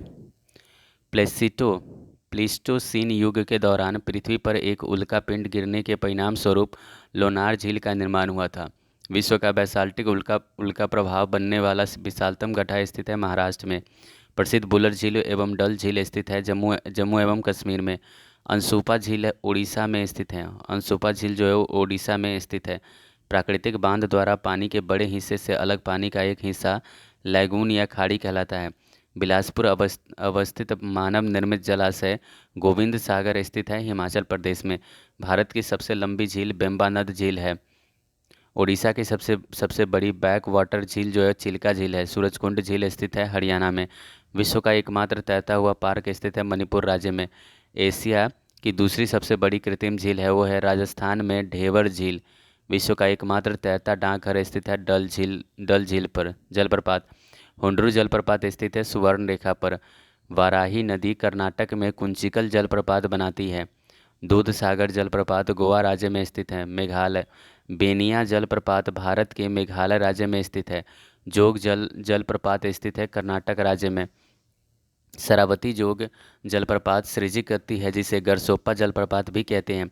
सिरकी जलप्रपात स्थित है अरुणाचल प्रदेश में। चूलिया जलप्रपात राजस्थान में चंबल नदी पर स्थित है। झारखंड में स्थित जलप्रपात हुंड्रू जलप्रपात है। हुंड्रू जलप्रपात सुवर्णरेखा नदी पर स्थित है। थोसेघर जलप्रपात स्थित है महाराष्ट्र में। होगेनकल प्रपात स्थित है तमिलनाडु राज्य में। होगेनकल जलप्रपात निर्मित करती है कावेरी नदी। किनरम झरना स्थित है मेघालय राज्य में। गोवा कर्नाटक सीमा पर दूधसागर जलप्रपात मांडवी नदी द्वारा उद्धृत है। धुआंधार जलप्रपात नर्मदा नदी द्वारा निर्मित है। द्वीप अंडमान और निकोबार द्वीप समूह में 572 द्वीप शामिल है। अंडमान और निकोबार द्वीप समूह में 572 द्वीप शामिल है। एक लोकप्रिय पर्यटन स्थल हैवलॉक द्वीप स्थित है अंडमान एवं निकोबार द्वीप समूह में। भारत में सबसे बड़ा नदी द्वीप माजुली है। विश्व में सबसे बड़ा नदी द्वीप माजुली स्थित है असम में। सबसे बड़ा बसा हुआ नदी द्वीप स्थित है ब्रह्मपुत्र नदी पर। बंगाल की खाड़ी में स्थित द्वीप समूह है अंडमान और निकोबार। भारत का एकमात्र सक्रिय ज्वालामुखी स्थित है वैरन द्वीप पर। भारत में सक्रिय ज्वालामुखी पाए जाते हैं अंडमान और निकोबार में। भारत भारतीय महासागर में सबसे छोटा द्वीप देश है मालदीव है। पश्चिमी तट पर स्थित एक द्वीप है एलिफेंटा है। प्रायद्वीप शब्द का अर्थ है पानी से तीन तरफ से घिरा हुआ भूमि का एक टुकड़ा। प्रायद्वीप शब्द का अर्थ है पानी से तीन तरफ से घिरा हुआ भूमि का एक टुकड़ा। भारत के अफवाह तंत्र सतलज नदी के उद्गम से संबंधित है राकसताल झील। रावी नदी 720 किलोमीटर लंबी है और यह हिमालय से निकलकर हिमाचल प्रदेश के चंबा से होकर बहती है। सिंधु नदी के सहायक नदी समुद्र तल से 4000 मीटर ऊंचाई पर रोहतांग दर्रे के पास से निकलती है। वह ब्यास नदी कश्मीर के दक्षिण पश्चिम भाग में बेरीनाग में एक झरने से निकलती है। झेलम नदी सिंधु नदी ग्रेट इंडियन डेजर्ट के पश्चिम में स्थित है। स्पीति नदी सतलज नदी की सहायक नदी है। किशनगंगा नदी झेलम नदी के प्रमुख सहायक नदियों में से एक है। सिंधु नदी झास्कर और लद्दाख पर्वतमालाओं के बीच बहती है। सिंधु नदी की सबसे बड़ी सहायक नदी चिनाब है। झेलम नदी की एक सहायक नदी है वो है पोहरू नदी जो है वो झेलम नदी की एक सहायक नदी है। सिंधु नदी का मुहाना कर्क रेखा के उत्तर में स्थित है। अरब सागर में गिरती है सिंधु नदी। गंगा नदी तंत्र, भागीरथी नदी के प्रमुख प्रमुख सहायक नदी है वो है भील गंगा है। भागीरथी नदी का उद्गम गौमुख हिमनद से होता है। यह देवप्रयाग से अलकनंदा से मिलकर गंगा नदी बनाती है। गौड़ी गंगा नदी का उद्गम उत्तराखंड के मिलान हिमनद से होता है। 8,60,000 किलोमीटर किलोमीटर के क्षेत्रफल और 11 भारतीय राज्यों में फैला हुआ है। गंगा बेसिन, घाघरा नदी की सहायक नदी है सरयू नदी। देवप्रयाग में भागीरथी अलकनंदा से मिलती है। देवप्रयाग में भागीरथी जो है वो अलकनंदा से मिलती है। गंगा का मैदान घग्गर और तीस्ता नदियों के बीच फैला हुआ है। गंगा नदी के उत्तरी तट की सहायक नदी काली गंडक और त्रिशूल गंगा नामक दो धाराओं से मिलकर बनती है गंडक नदी। सरयू नदी शारदा नदी की सहायक नदी है। सरयू नदी स्थित है उत्तराखंड राज्य में। यमुना नदी की एक सहायक नदी है चंबल नदी। हुगली नदी का मयूराक्षी, दामोदर, कंग, सावती और रूपनारायण नामक स्थान सहायक नदियां है हुगली का। पटना के पास सोनपुर में गंगा मिलती है गंडक से। पटना के पास सोनपुर में गंगा में मिलती है गंडक नदी। भारत भागीरथी और अलकनंदा नदी के मिलने से गंगा बनती है देवप्रयाग। देख देवप्रयाग में अलकनंदा और मंदाकिनी का संगम रुद्रप्रयाग में होता है। अलकनंदा और मंदाकिनी का संगम रुद्रप्रयाग में होता है। गंगा नदी के बेसिन को भारत के उत्तरी 10 राज्यों द्वारा बांटा जाता है। गंडक नदी गंगा नदी के उत्तरी तट के सहायक नदियां हैं। गंगा नदी और सिंधु नदी के बीच अम्बाला क्षेत्र है जो जल क्षेत्र को पृथक करता है। घाघरा और सोन गंगा नदी की सहायक नदियां हैं। गंगा नदी की एक सहायक नदी घाघरा है। भारत की सबसे लंबी नदी का नाम ब्रह्मपुत्र है। बांग्लादेश में गंगा का नाम पद्मा है। बिहार का शोक कोसी नदी को कहते हैं। बर्फ पोषित नदी यमुना है। अलकनंदा नदी सतोपथ और भागीरथी खरक ग्लेशियर से निकलती है। नेपाल हिमालय में मिलान ग्लेशियर से निकलती है जहाँ इसे गौड़ी गंगा के नाम से जानते हैं। सरयू नदी, गंगा और सोन जैसी नदियाँ प्राचीन भारत में महाजनपद मगध से होकर बहती थी। भारत की सबसे लंबी नदी है ब्रह्मपुत्र नदी तंत्र, तसोगपो के नाम से भी जाना जाता है ब्रह्मपुत्र नदी को। ब्रह्मपुत्र जब भारत के अरुणाचल प्रदेश में प्रवेश करती है तब इसे दिहांग कहा जाता है। मिजोरम राज्य को मेलासेस बेसिन के नाम से भी जाना जाता है जो मृदु असंपीड़ित निक्षेपों से बना हुआ है। हिमालय के पूर्वी सीमा को चिन्हित करती है ब्रह्मपुत्र नदी। लोहित नदी ब्रह्मपुत्र की एक सहायक नदी है।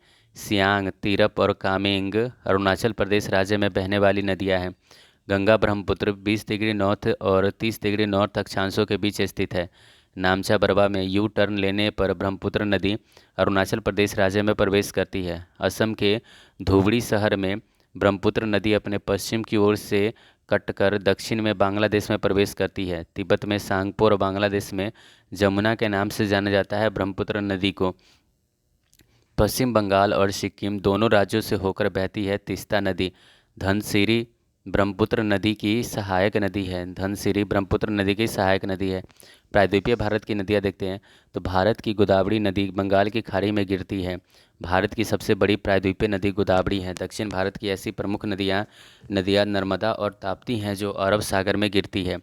अनेर, पंजारा और बाघूर तापी नदी की सहायक नदियाँ हैं। गोदावरी नदी के उस शाखा का गौतमी नाम है जो पुदुचेरी के केंद्र शासित प्रदेश के यनम अंत क्षेत्र से बहती हुई बंगाल की खाड़ी में मिलती है।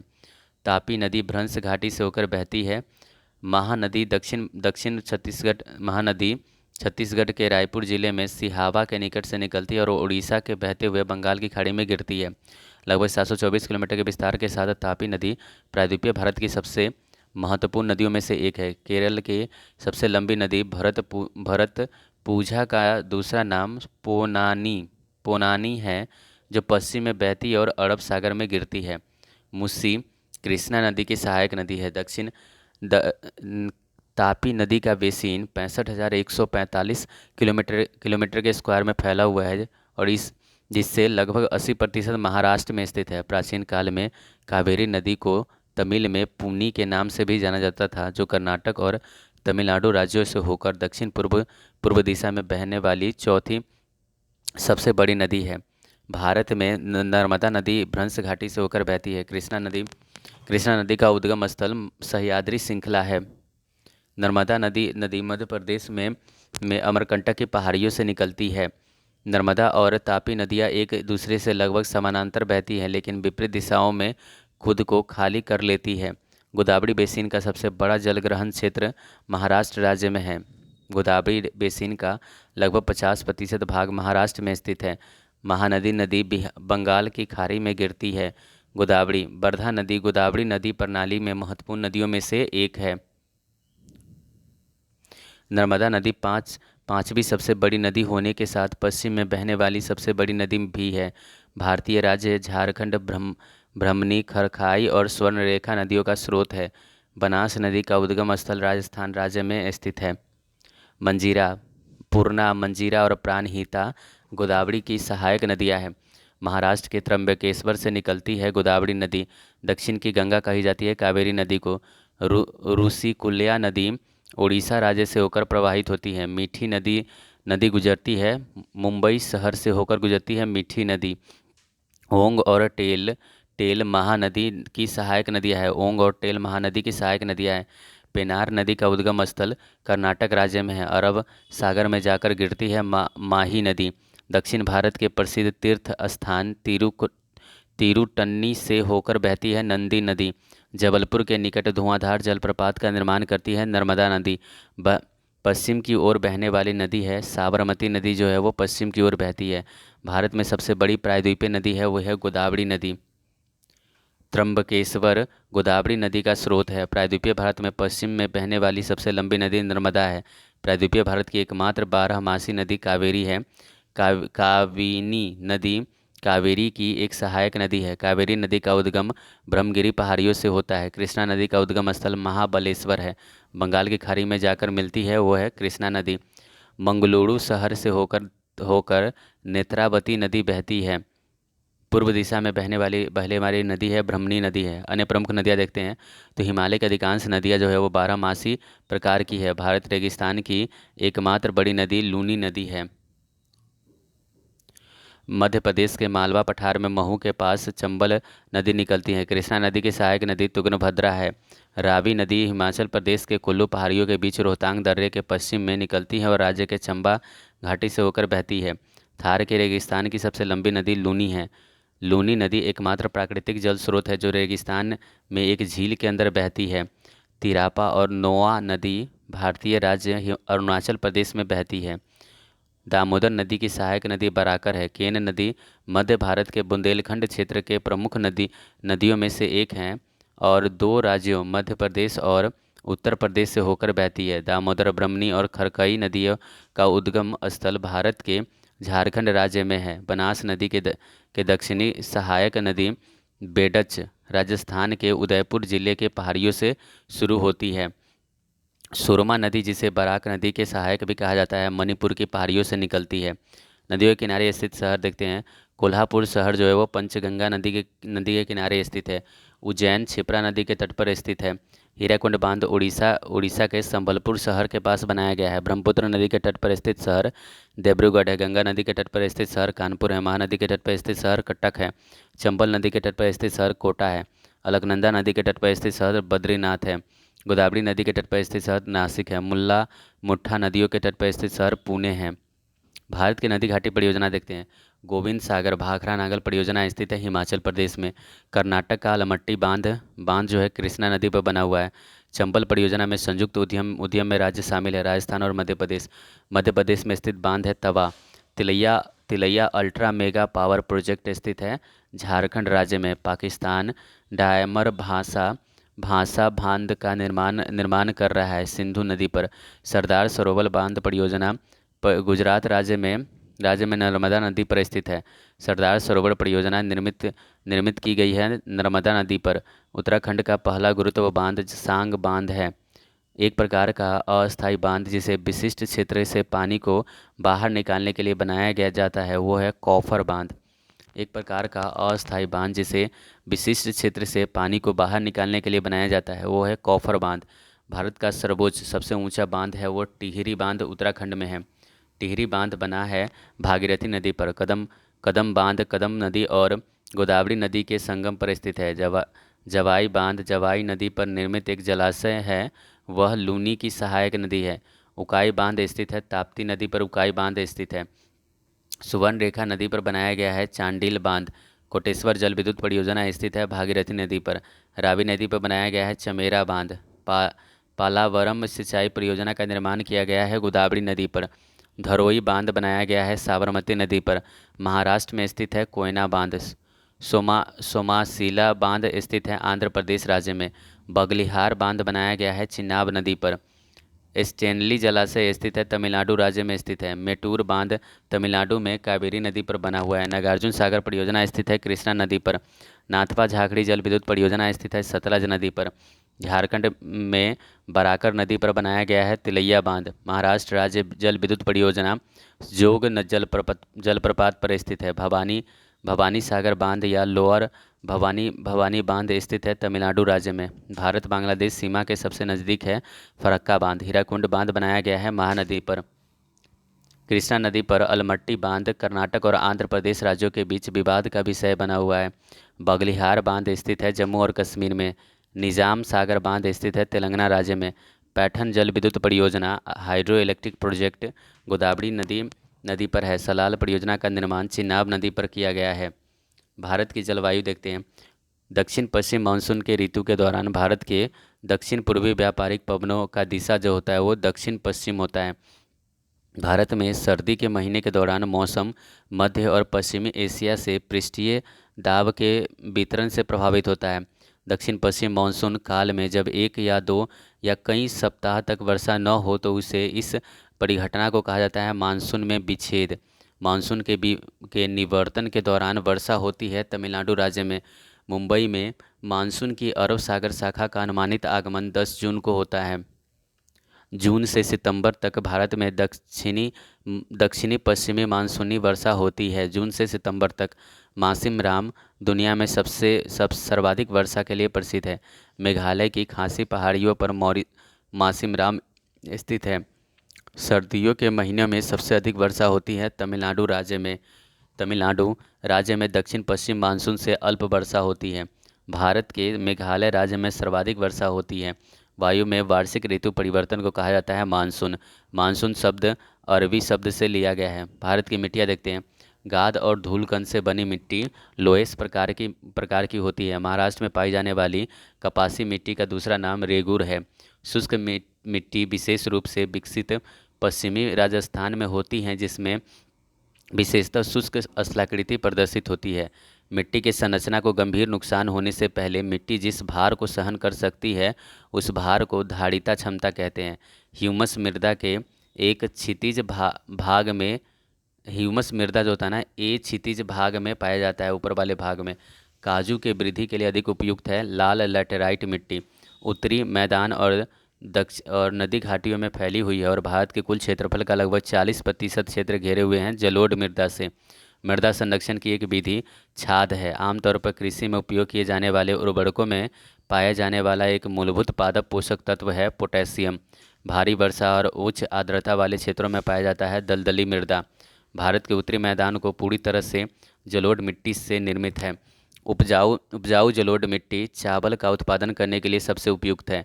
चिकनी मिट्टी में पानी की अधिकतम मात्रा बनी रहती है। लेटराइट मिट्टी में सिलिकॉन की ऑक्साइड की कमी होती है। लेटराइट मिट्टी में आयरन ऑक्साइड प्रचुर मात्रा में पाया जाता है। चाय और कॉफ़ी मिट्टी में उगाई जाती है लेटराइट मिट्टी में। तमिलनाडु आंध्र प्रदेश और केरल में पाई जाने वाली लाल लेटराइट मिट्टी काजू जैसी फसलों के लिए सबसे उपयुक्त है। मिट्टी को उपजाऊ बनाता है खनिजों और कार्बनिक पदार्थों का सही मिश्रण।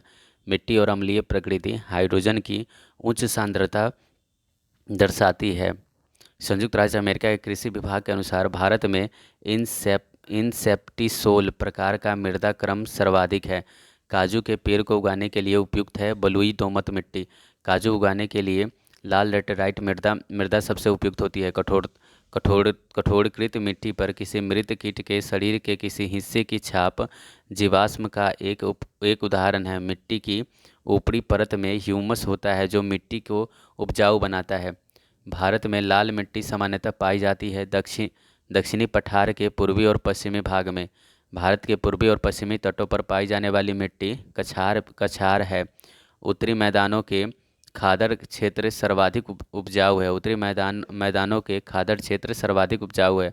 महानदी और गोदावरी के समृद्ध डेल्टाएं जलोढ़ मिट्टी में पाई जाती हैं। उत्तरी भारतीय मैदानों के दलदली पट्टी को तराई के नाम से जाना जाता है। मृदा में लवणीकरण अधिक सिंचाई के कारण होती है। लीचिंग मिट्टी के ऊपरी परत में स्थित रसायनों का पानी से घुले होने के कारण मिट्टी की निचली परतों में या भूजल में होने वाली संचालन है।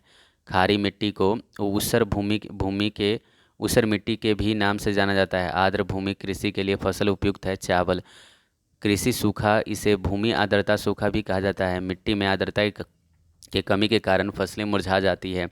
लाल मिट्टी के लाल रंग होने के कारण क्रिस्टलीय और मेटामॉर्फिक चट्टानों में लोहे की व्याप्ति है। भारत के वन और वनस्पति देखते हैं। भारत में महोगनी, रोजबुट और सिनकोना के पेड़ पाए जाते हैं उष्णकटिबंधीय सदाबहार वन में। भारत में सनोवर, सिल्ट हपूसा, जूनिफर्स, देवदार, पाइन और भोज वृक्ष बर्च जो हैं, तो देखो ये सब देवदार जो होता है ना, ये होता है क्या कि पिरामिडिकल नहीं, ये पिरामिड नहीं कह सकते इसे, हाँ पिरामिडिकल टाइप का ये सेब बनाता है, तो ये पर्वतीय वन होते हैं। शंकु टाइप के ये वन बनाते हैं। भारत और बंगाल में सुंदरबन में पाई जाने वाली मैंग्रोव वृक्ष की सुंदरी प्रजाति को वैज्ञानिक रूप से हेरिटिएरा फॉर्म्स के रूप में जाना जाता है। हिमालय के गिरिपाद में पाए जाने वाला वन पर्णपाती है। हिमालय के गिरिपाद में पाया जाने वाला जो वन होता है वो पर्णपाती वन होता है। भारत में तार, नारियल, केवड़ा, एंगार मैंग्रोव वन में पाए जाते हैं। तार हो गया, नारियल हो गया, केवड़ा हो गया, एंगार हो गया, ये मैंग्रोव वन में पाए जाते हैं। प्राचीन भारतीय पांडुलिपियां आमतौर पर तार पत्रों पर या हिमालय में उगने वाले भोज वृक्ष के पेड़ की छाल पर लिखी जाती थी। कांटेदार झाड़ियों के शुष्क क्षेत्रों में कांटों के रूप में कैक्टस वनस्पति राजस्थान राज्य में पाई जाती है। आर्द्र पर्णपाती वनों की मुख्य प्रजाति चंदन है। ये क्या है? आर्द्र पर्णपाती वन की मुख्य प्रजाति चंदन है। चंदन की लकड़ी भारत में उष्णकटिबंधीय पर्णपाती वनों में पाई जाती है। कोडिंगा एक सुंदर मैंग्रोव वन है जो गोदावरी, बंगाल की खाड़ी के अप्रवाही जल में मिलती है। भारत के आंध्र प्रदेश, तेलंगाना राज्यों में नलामला वन श्रृंखला स्थित है। भारत के जिन क्षेत्रों में 70% से कम वर्षा होती है वहाँ झाड़ियों और छोटे झाड़ झंखारों वाले उष्णकटिबंधीय वन पाए जाते हैं। क्षेत्रफल की दृष्टि से भारत में मध्य प्रदेश राज्य में सबसे अधिक वन क्षेत्र हैं। भारत के उष्णकटिबंधीय पर्णपाती वनों में पाए जाने वाले पेड़ों की सबसे प्रमुख प्रजाति सागौन का पेड़ है। भारत का पश्चिमी घाट उष्णकटिबंधीय सदाबहार वन से ढका हुआ है। उष्णकटिबंधीय पर्वतीय वन भारत के दक्षिण पश्चिम घाटों में पाए जाते हैं और इस प्रकार के वनों को 16 वन के रूप में जाना जाता है। सुंदरी वृक्ष मुख्य रूप से पश्चिमी बंगाल राज्य में पाए जाते हैं। पेड़ों की प्रसिद्ध प्रजाति सुंदरी मैंग्रोव वन में पाई जाती हैं। भारत में सर्वाधिक क्षेत्र को उष्णकटिबंधीय पर्णपाती वन आवृत करते हैं। उष्णकटिबंधीय पतझड़ी पौधा जो दक्कन के पठार की विशेषता है चंदन है। भारतीय कृषि पशुपालन। पंजाब क्षेत्र में हरित क्रांति पैकेज की पहली लहर चली। स्थानांतरित कृषि को असम में झूम के रूप में जाना जाता है। सामान्य रूप से कम श्रम और पूंजी के साथ बड़े बड़े खेतों में कृषि को विस्तृत खेती कहा जाता है। स्थानांतरित खेती को बरीगा के नाम से जाना जाता है। उड़ीसा राज्य में चावल फसल खरीफ फसल का एक उदाहरण है। चावल फसल जो है खरीफ फसल का एक उदाहरण है। बंगाल का सुनहरा रेशा जूट को कहा जाता है। मई 2022 तक भारत में चीन की सबसे बड़ी उत्पादक राज्य महाराष्ट्र चीनी का सबसे बड़ा उत्पादक राज्य जो मई 2022 तक है वो महाराष्ट्र राज्य है, न कि उत्तर प्रदेश। भारत में हरित क्रांति आई थी 1960 से 1970 के दशक में आई थी। भारत की हरित क्रांति में उच्च उपज वाली किस्म के बीजों की एक अहम भूमिका थी। भारतीय कृषि में हरित क्रांति का अर्थ है खदानों के उत्पादन में असाधारण वृद्धि। भारत में हरित क्रांति का नेतृत्व किया था MS स्वामीनाथन ने। भारत में जायद के मौसम में फसल उगाई जाती है खीरा। खरीफ की फसल वर्षा के मौसम में उगाई जाती है। भारत में बाबा बुदन पहाड़ियों पर कॉफ़ी की खेती शुरू की गई थी। फसलें देखते हैं। भारत और बांग्लादेश जूट के प्रमुख उत्पादक हैं। खरीफ की मक्का फसल को भोजन और चारे दोनों के रूप में इस्तेमाल किया जाता है। आदिम जीविका कृषि की विशेषता है कर्तन और दहन। स्थानांतरित कृषि को भारत के ओडिशा राज्य में बिंगा के नाम से जाना जाता है। स्थानांतरित कृषि को भारत के भारत के उड़ीसा राज्य में ब्रिंगा नाम से जाना जाता है। अनाज, धान्य वाली अधिकांश फसलों के लिए लगभग 50% आहार जल जद पर चिन्ह की आवश्यकता होती है। उत्तर भारत में खरीफ की फसल है और दक्षिण भारत में रबी की फसल है तिल। उत्तर भारत में खरीफ की फसल है और दक्षिण भारत में यह रबी की फसल है, वो है तिल है। प्रारंभ में यमन यमन से भारत में लाई गई कॉफ़ी की एक प्रसिद्ध किस्म है अरेबिका है। कॉफ़ी का सबसे बड़ा उत्पादक है कर्नाटक राज्य। चावल फसल भारत के दक्षिणी राज्य के पूरे साल उगाई जाती है। सूरजमुखी की खेती में अग्रणीय है, वो है कर्नाटक राज्य। भारत में हरित क्रांति के दौरान खेती के आधुनिक तरीकों को आजमाने वाला पहला राज्य था पंजाब। भारत में हरित क्रांति का जनक नॉर्मल बारलोग को कहा जाता है। दक्ष हरित क्रांति का सर्वाधिक प्रभाव देखा गया है गेहूं में। स्थानांतरित कृषि को स्लैश और बर्न बर्न के नाम से भी जाना जाता है। खेती के आदिम या पारंपरिक निर्वाह खेती को स्लैश एंड बर्न कृषि कहते हैं। पूर्वोत्तर भारत में स्थानांतरित कृषि को झूम के रूप में जाना जाता है। भारत में जायद फसल में तरबूज, खरबूज आदि का उत्पादन किया जाता है। चावल की उपज के लिए उच्च तापमान, उच्च आर्द्रता और वर्षा की आवश्यकता होती है। मूंगफली खरीफ की फसल है। गन्ना फसल के उत्पादन के लिए प्रति हेक्टेयर अधिकतम पानी की आवश्यकता होती है। विभाजन के दौरान भारत का जूट उत्पादन उत्पादन एक एक एक बड़ा भूभाग पाकिस्तान के हिस्से में चला गया।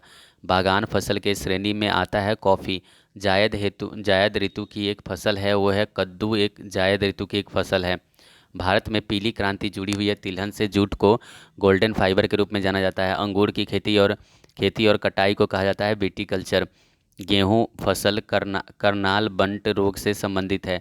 बाजरे की एक किस्म है राज 171। कृषि के संदर्भ में बारानी शब्द का अर्थ है वर्षा प्रधान खेती। कुर्ग क्षेत्र में अपने संतरे के उत्पादन के लिए भौगोलिक संकेतक प्राप्त किया है। भारत के इलायची का सबसे बड़ा उत्पादक राज्य केरल है। पेड़ों के कतारों के बीच में फसलें उगाने को कहते हैं कृषि वानिकी। भारत में लाख का सबसे अधिक उत्पादन होता है झारखंड में। सघन खेती का संबंध मौजूदा भूमि के सघन उपयोग से उपज बढ़ाना है। भारत में कृषि कार्य क्षेत्र में सबसे अधिक लोग कार्य करते हैं।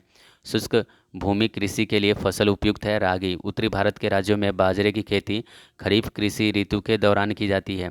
मध्य प्रदेश भारत राज्य में दालों का सबसे बड़ा उत्पादक है। मध्य प्रदेश भारत के पंजाब को राज्य को भारत की रोटी की टोकरी के लिए लोकप्रिय है। पंजाब खेती योग्य बंजर भूमि ऐसी भूमि है जो 5 से अधिक सालों से ऊसर अकृषित तो पड़ी है और सुधार कार्यों के माध्यम से उसे सुधारने के बाद खेती के काम में लाया जाता है। नीली क्रांति के जनक के रूप में जाने जाते हैं हीरा लाल चौधरी। नीली क्रांति के जनक के रूप में जाने जाते हैं हीरा लाल चौधरी। नीली लाल लाल नीला। सिल्वर फाइबर क्रांति कपास से संबंधित है। एशिया का सबसे बड़ा थोक मसाला बाजार दिल्ली में स्थित है। दालचीनी मसाला मूलतः श्रीलंका का है। पोथर्ब खेती को संदर्भित करता है ओलेरी कल्चर को।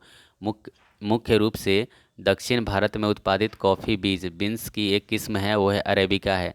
सिंचाई पौधों की सिंचाई के लिए टपक या ड्रिप सिंचाई तकनीक के अंतर्गत संकरी नलिका का उपयोग किया जाता है, जिससे पानी सीधे पौधे की जड़ों तक पहुंचती है। भारत में सबसे बड़ी सिंचाई नहर है, वो है इंदिरा गांधी नहर है। पंजाब, हरियाणा, राजस्थान और तमिलनाडु राज्यों में भूमिगत जल का उपयोग बहुत अधिक है। सर्वाधिक संख्या में ट्यूबवेल्स पाई जाती हैं भारत में। कुओं और नलकूपों के बाद भारत में सिंचाई का सबसे बड़ा साधन नहरें हैं। बांस की टपक सिंचाई की व्यवस्था बहुत लंबे समय से प्रयोग की जाती है मेघालय राज्य में। पशुपालन बन्नी नस्ल की भैंस मुख्य रूप से पाली जाती है गुजरात राज्य में। श्वेत क्रांति संबंधित है दुग्ध उत्पादन से। मूंगा सिल्क भारत के असम राज्य से संबंधित है। भारत में खनिज संसाधन और उद्योग छत्तीसगढ़ स्थित अमरकंटक पठार में बॉक्साइट खनिज का प्रचुर मात्रा उपलब्ध है। भारतीय खान ब्यूरो 2020 के अनुसार भारत, बिहार और राजस्थान दो राज्यों में स्वर्ण अयस्क के सर्वाधिक भंडार हैं। तो बिहार और राजस्थान में स्वर्ण अयस्क के सर्वाधिक भंडार है। गुवा और नुआ मुंडी खदानें भारत के झारखंड राज्य में स्थित है। गुवा और नुआ मुंडी खदानें जो हैं भारत के झारखंड राज्य में स्थित है। कोलार गोल्ड फील्ड्स भारत के कर्नाटक राज्य में स्थित है। कैल्साइट अवसादी खनिज, जिसे सभी सभी लोग नमक के रूप में जानते हैं, आमतौर पर ऐसी शुष्क जलवायु में बनता है जहां समुद्र का पानी वाष्पित हो जाता है। कैल्साइट लिग्नाइट के भंडार मुख्यतः तमिलनाडु के नैवेली में स्थित है। छत्तीसगढ़ के बेलाडीला पर्वत श्रेणी लौह अयस्क खनिज के लिए प्रसिद्ध है। भारत का छोटा नागपुर क्षेत्र खनिजों का भंडार है। कुद्रेमुख की खाने खाने कर्नाटक राज्य में स्थित है। कुद्रेमुख की खाने कोरापुट जिले में पंचपतमाली भंडार बॉक्साइट खनिजों का भंडार है। भारत के उड़ीसा राज्य में एल्यूमीनियम प्रगलन संयंत्रों की संख्या सबसे अधिक है। कोयले के सबसे अधिक भंडार झारखंड राज्य में है। नाहर कटिया क्षेत्र तेल क्षेत्र स्थित है असम राज्य में। नाहर कटिया तेल क्षेत्र जो है वो असम राज्य में स्थित है। खेतरी बॉक्साइट बेल्ट राजस्थान में स्थित है। हीरे का उत्पादन करने वाला भारत का एकमात्र राज्य है वो है मध्य प्रदेश। भारत में सोने का भंडार कर्नाटक राज्य में है।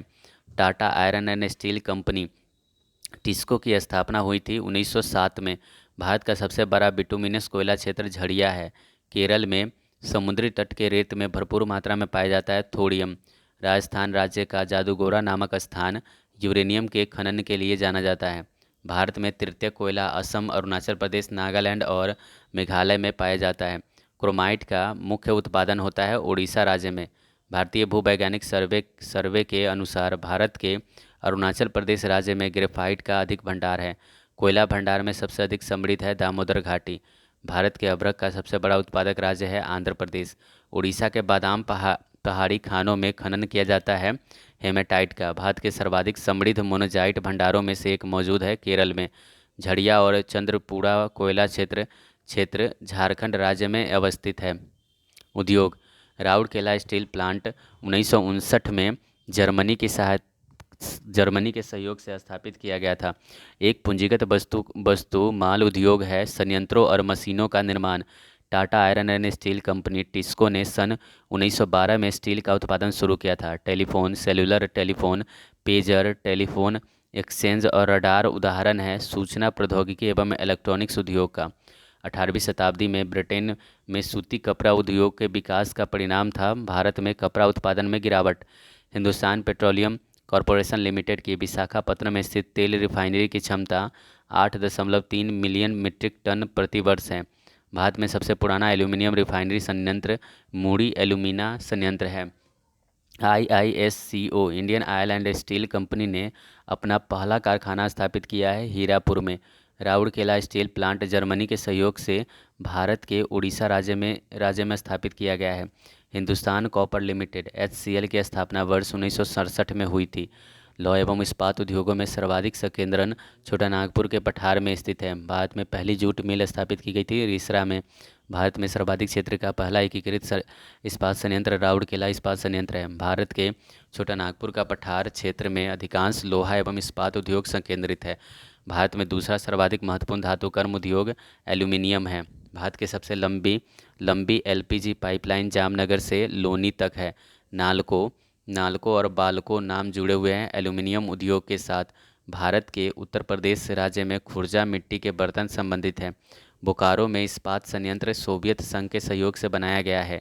दोराबजी टाटा द्वारा Tata iron and steel company की स्थापना वर्ष 1907 में की गई। Visvesvaraya iron and steel plant स्थित है कर्नाटक में।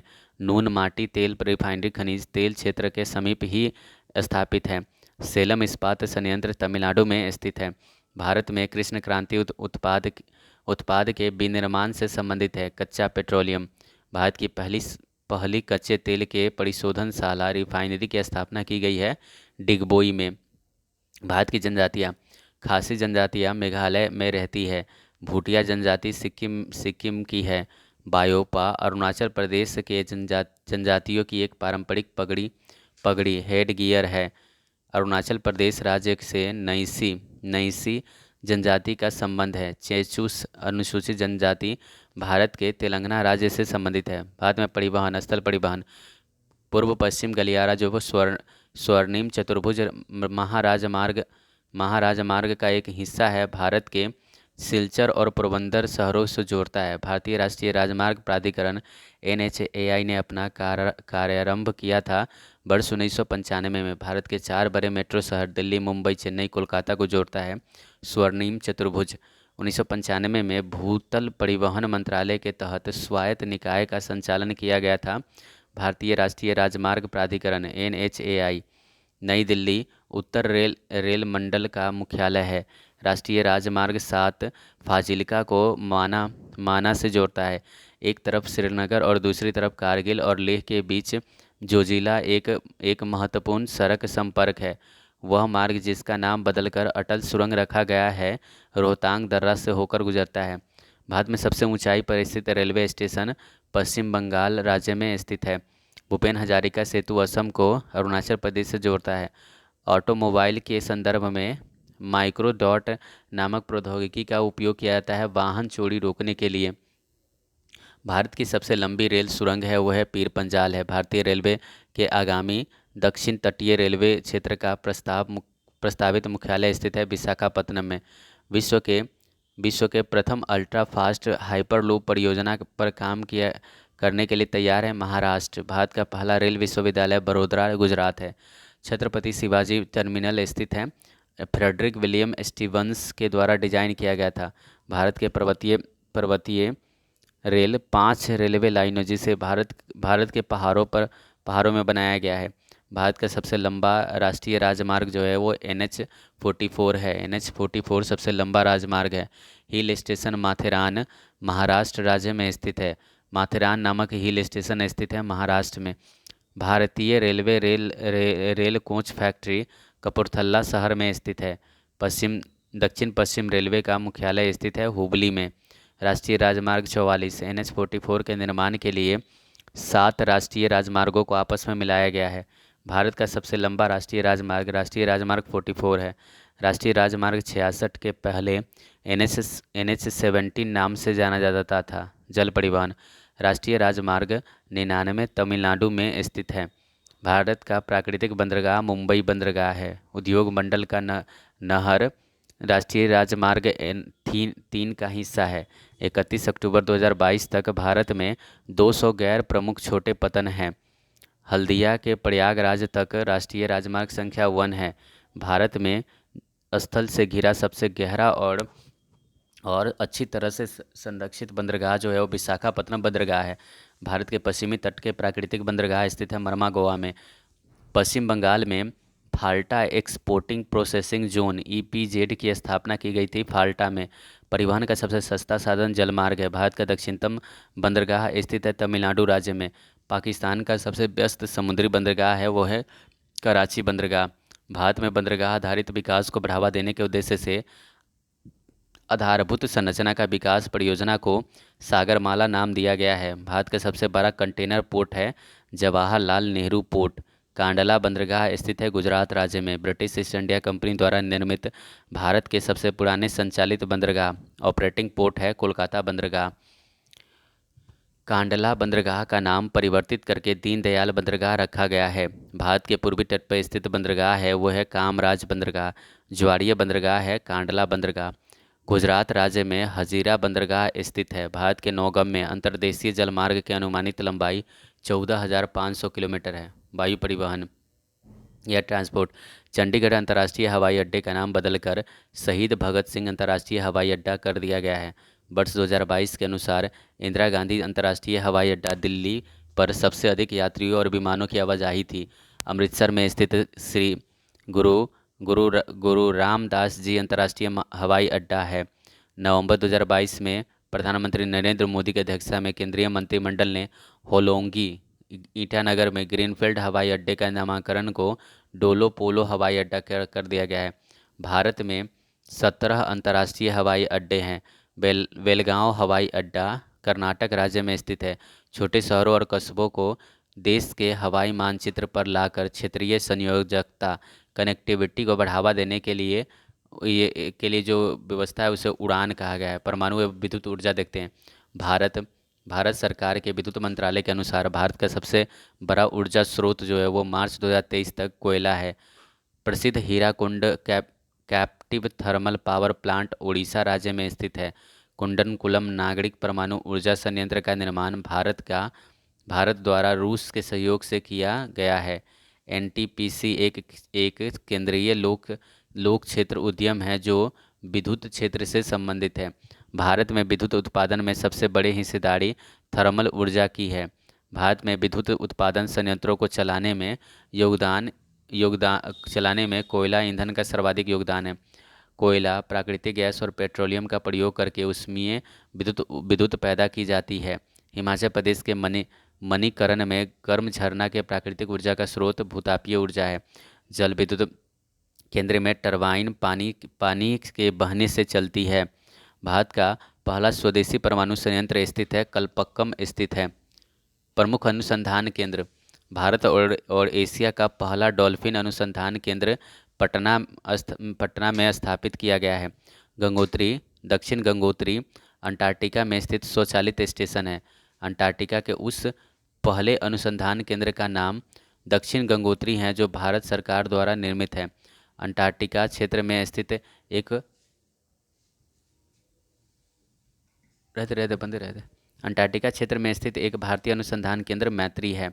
और अंटार्कटिका के उस पहले अनुसंधान केंद्र का नाम जो भारत के द्वारा निर्मित है वह है दक्षिण गंगोत्री है। भाषा। भारत के पड़ोसी देश बांग्लादेश की आधिकारिक भाषा बंगाली है। एरावलन, कादर, मुदुबर मुख्य रूप से तमिलनाडु राज्य में जनजातियों द्वारा बोली जाने वाली भाषाएं हैं। चूढ़ी, मांडेली और कानथाली हिमाचल प्रदेश राज्य में बोली जाने वाली बोलियां हैं। निसी, अप्तानी और बोकार जैसी भाषाएं व्यापक रूप से अरुणाचल प्रदेश में बोली जाती है। नेपाली भाषा मुख्य रूप से सिक्किम राज्य में बोली जाती है। बोरो भाषा मुख्य रूप से असम राज्य में बोली जाती है। पर्यटन स्थल। भारत के सबसे ऊंचाई पर स्थित पर्वतीय स्थल है वो है लेह है। प्रसिद्ध पर्यटन स्थल पंबन द्वीप स्थित है तमिलनाडु राज्य में। हिमाचल प्रदेश में एक बड़ा पर्यटन आकर्षक स्थल है वो है रोहतांग दर्रा। मनाली पर्वतीय पर्यटन स्थल हिल स्टेशन पर सदियों से आने वाले पर्यटक इग्नू में रहने का अनुभव ले सकते हैं। कलिंगपोंग हिल स्टेशन स्थित है पश्चिम बंगाल में। महलों का शहर के नाम से जाना जाता है कोलकाता। भारत के स्कॉटलैंड के रूप में जाना जाता है कुर्ग को। भारत के स्कॉटलैंड के रूप में जाना जाता है Coorg. The दरिंगबारी hill station Bharat के उड़ीसा राज्य में स्थित है। दरिंगबारी हिल स्टेशन भारत के उड़ीसा राज्य में स्थित है। विविध देखते हैं तो भारत में स्थित एकमात्र निश्चित रूप से सक्रिय ज्वालामुखी बैरन द्वीप ज्वालामुखी अंडमान द्वीप में पोर्ट ब्लेयर में लगभग 138 किलोमीटर उत्तर पूर्व में स्थित है।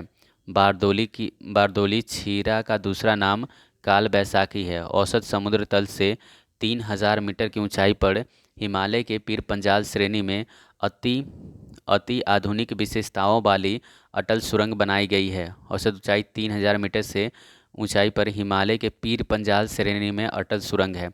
काल बैसाखी बंगाल और असम में शाम के समय आने वाली एक भयानक तूफान है। काल बैसाखी जो है नॉर्वेस्टर असम में बंगाल और असम में शाम के समय आने वाली एक भयानक तूफान है काल बैसाखी। खासी पहाड़ियों के दक्षिणी भाग में मासीराम दुनिया में सबसे अधिक औसत वर्षा प्राप्त करता है। दिन का न्यूनतम तापमान सामान्यतः प्रातःकाल सुबह होता है। भारत के पड़ोसी देश पाकिस्तान में प्रसिद्ध कटास राज मंदिर परिसर है जिसमें कई धर्मों के मंदिर हैं। ब्रिटिश भारत में नील की खेती से संबंधित एक प्रणाली थी नीज। रामागुंडम ऊर्जा संयंत्र तापीय ऊर्जा के निर्माण के लिए प्रसिद्ध है। गुजरात के दक्षिणी भाग पूर्वी तमिलनाडु, ओडिशा, झारखंड, बिहार और पूर्वी मध्य प्रदेश को समाहित करने वाले पूर्वोत्तर प्रायद्वीप जैसे क्षेत्रों में 100 से 200 सेंटीमीटर के बीच वर्षा होती है। बधावन नामक स्थान पर एक प्रमुख बंदरगाह स्थापित करने के लिए केंद्र सरकार ने सैद्धांतिक स्वीकृति प्रदान की है। यह स्थान महाराष्ट्र राज्य में स्थित है। एशिया का सबसे बड़ा तारामंडल बिरला तारामंडल कोलकाता है। जुलाई 1968 में इंदिरा गांधी द्वारा भारत के कृषि में प्रभावशाली प्रगति को दर्ज करने के लिए आधिकारिक तौर पर एक डाक टिकट जारी किया गया। इसका शीर्षक था गेहूं की क्रांति। हाँ, 1959 में इंदिरा गांधी द्वारा भारत की कृषि में प्रभावशाली प्रगति को दर्ज करने के लिए आधिकारिक तौर पर एक डाक टिकट जारी किया गया था जिसका शीर्षक था गेहूं की क्रांति। भावनगर शहर में दुनिया का पहला सीएनजी पोर्ट टर्मिनल विकसित किया गया है। भारत की योजना आयोग द्वारा 15 कृषि जलवायु क्षेत्रों में अभिलक्षित किया गया है। कितने कृषि जलवायु क्षेत्र हैं? तो 15 कृषि जलवायु क्षेत्रों में अभिलक्षित किया गया है। भारत के भौतिक विशेषताओं के संदर्भ में कयाल होता है, पक्ष पक्ष जल होता है। विश्व का सबसे ऊंचाई ऊंचाई के संदर्भ में सैन्य अड्डा है, वह है भारत में। भारत के दैनिक मौसम मानचित्र तैयार तथा छापा प्रिंट जाता है पुणे शहर में। गुरु गुरु जल हेवी वाटर का निर्माण होता है ट्राम्बे मुंबई में। नर्मदा जल विवाद न्यायाधिकरण का गुजरात, महाराष्ट्र, राजस्थान और मध्य प्रदेश राज्यों के बीच जल के बंटवारे को सुलझाने के लिए गठन किया गया है। भारत में जैव भौगोलिक क्षेत्र की संख्या 10 है। आईटीसी आईटीसी लिमिटेड कोलकाता का मुख्यालय है। भारत के सबसे छोटे छोटे जिले का नाम माहे है। गुवाहाटी शहर का ऐतिहासिक नाम प्राग ज्योतिषपुर था। गुवाहाटी शहर का ऐतिहासिक नाम प्राग ज्योतिषपुर था। जीवित जर सेतु भारत के मेघालय राज्य में देखी जाने वाली एक दुर्लभ पारिस्थितिकी दृश्य है। दार्जिलिंग को भारत में पहला भौगोलिक संकेतक प्राप्त हुआ था। दार्जिलिंग चाय को करतारपुर साहिब गलियारा भारत के गुरदासपुर में डेरा बाबा नानक तीर्थ को पाकिस्तान के रावी करतारपुर गुरुद्वारे से जोड़ता है, जो कि रावी नदी के किनारे स्थित है। एक स्थलीय प्राकृतिक आपदा का उदाहरण भूस्खलन है। सिक्किम में स्थित मठ है रूमटेक। भारत के कच्छ का रण प्रसिद्ध है ज्वारीय मिट्टी के मैदान के लिए। अब आते हैं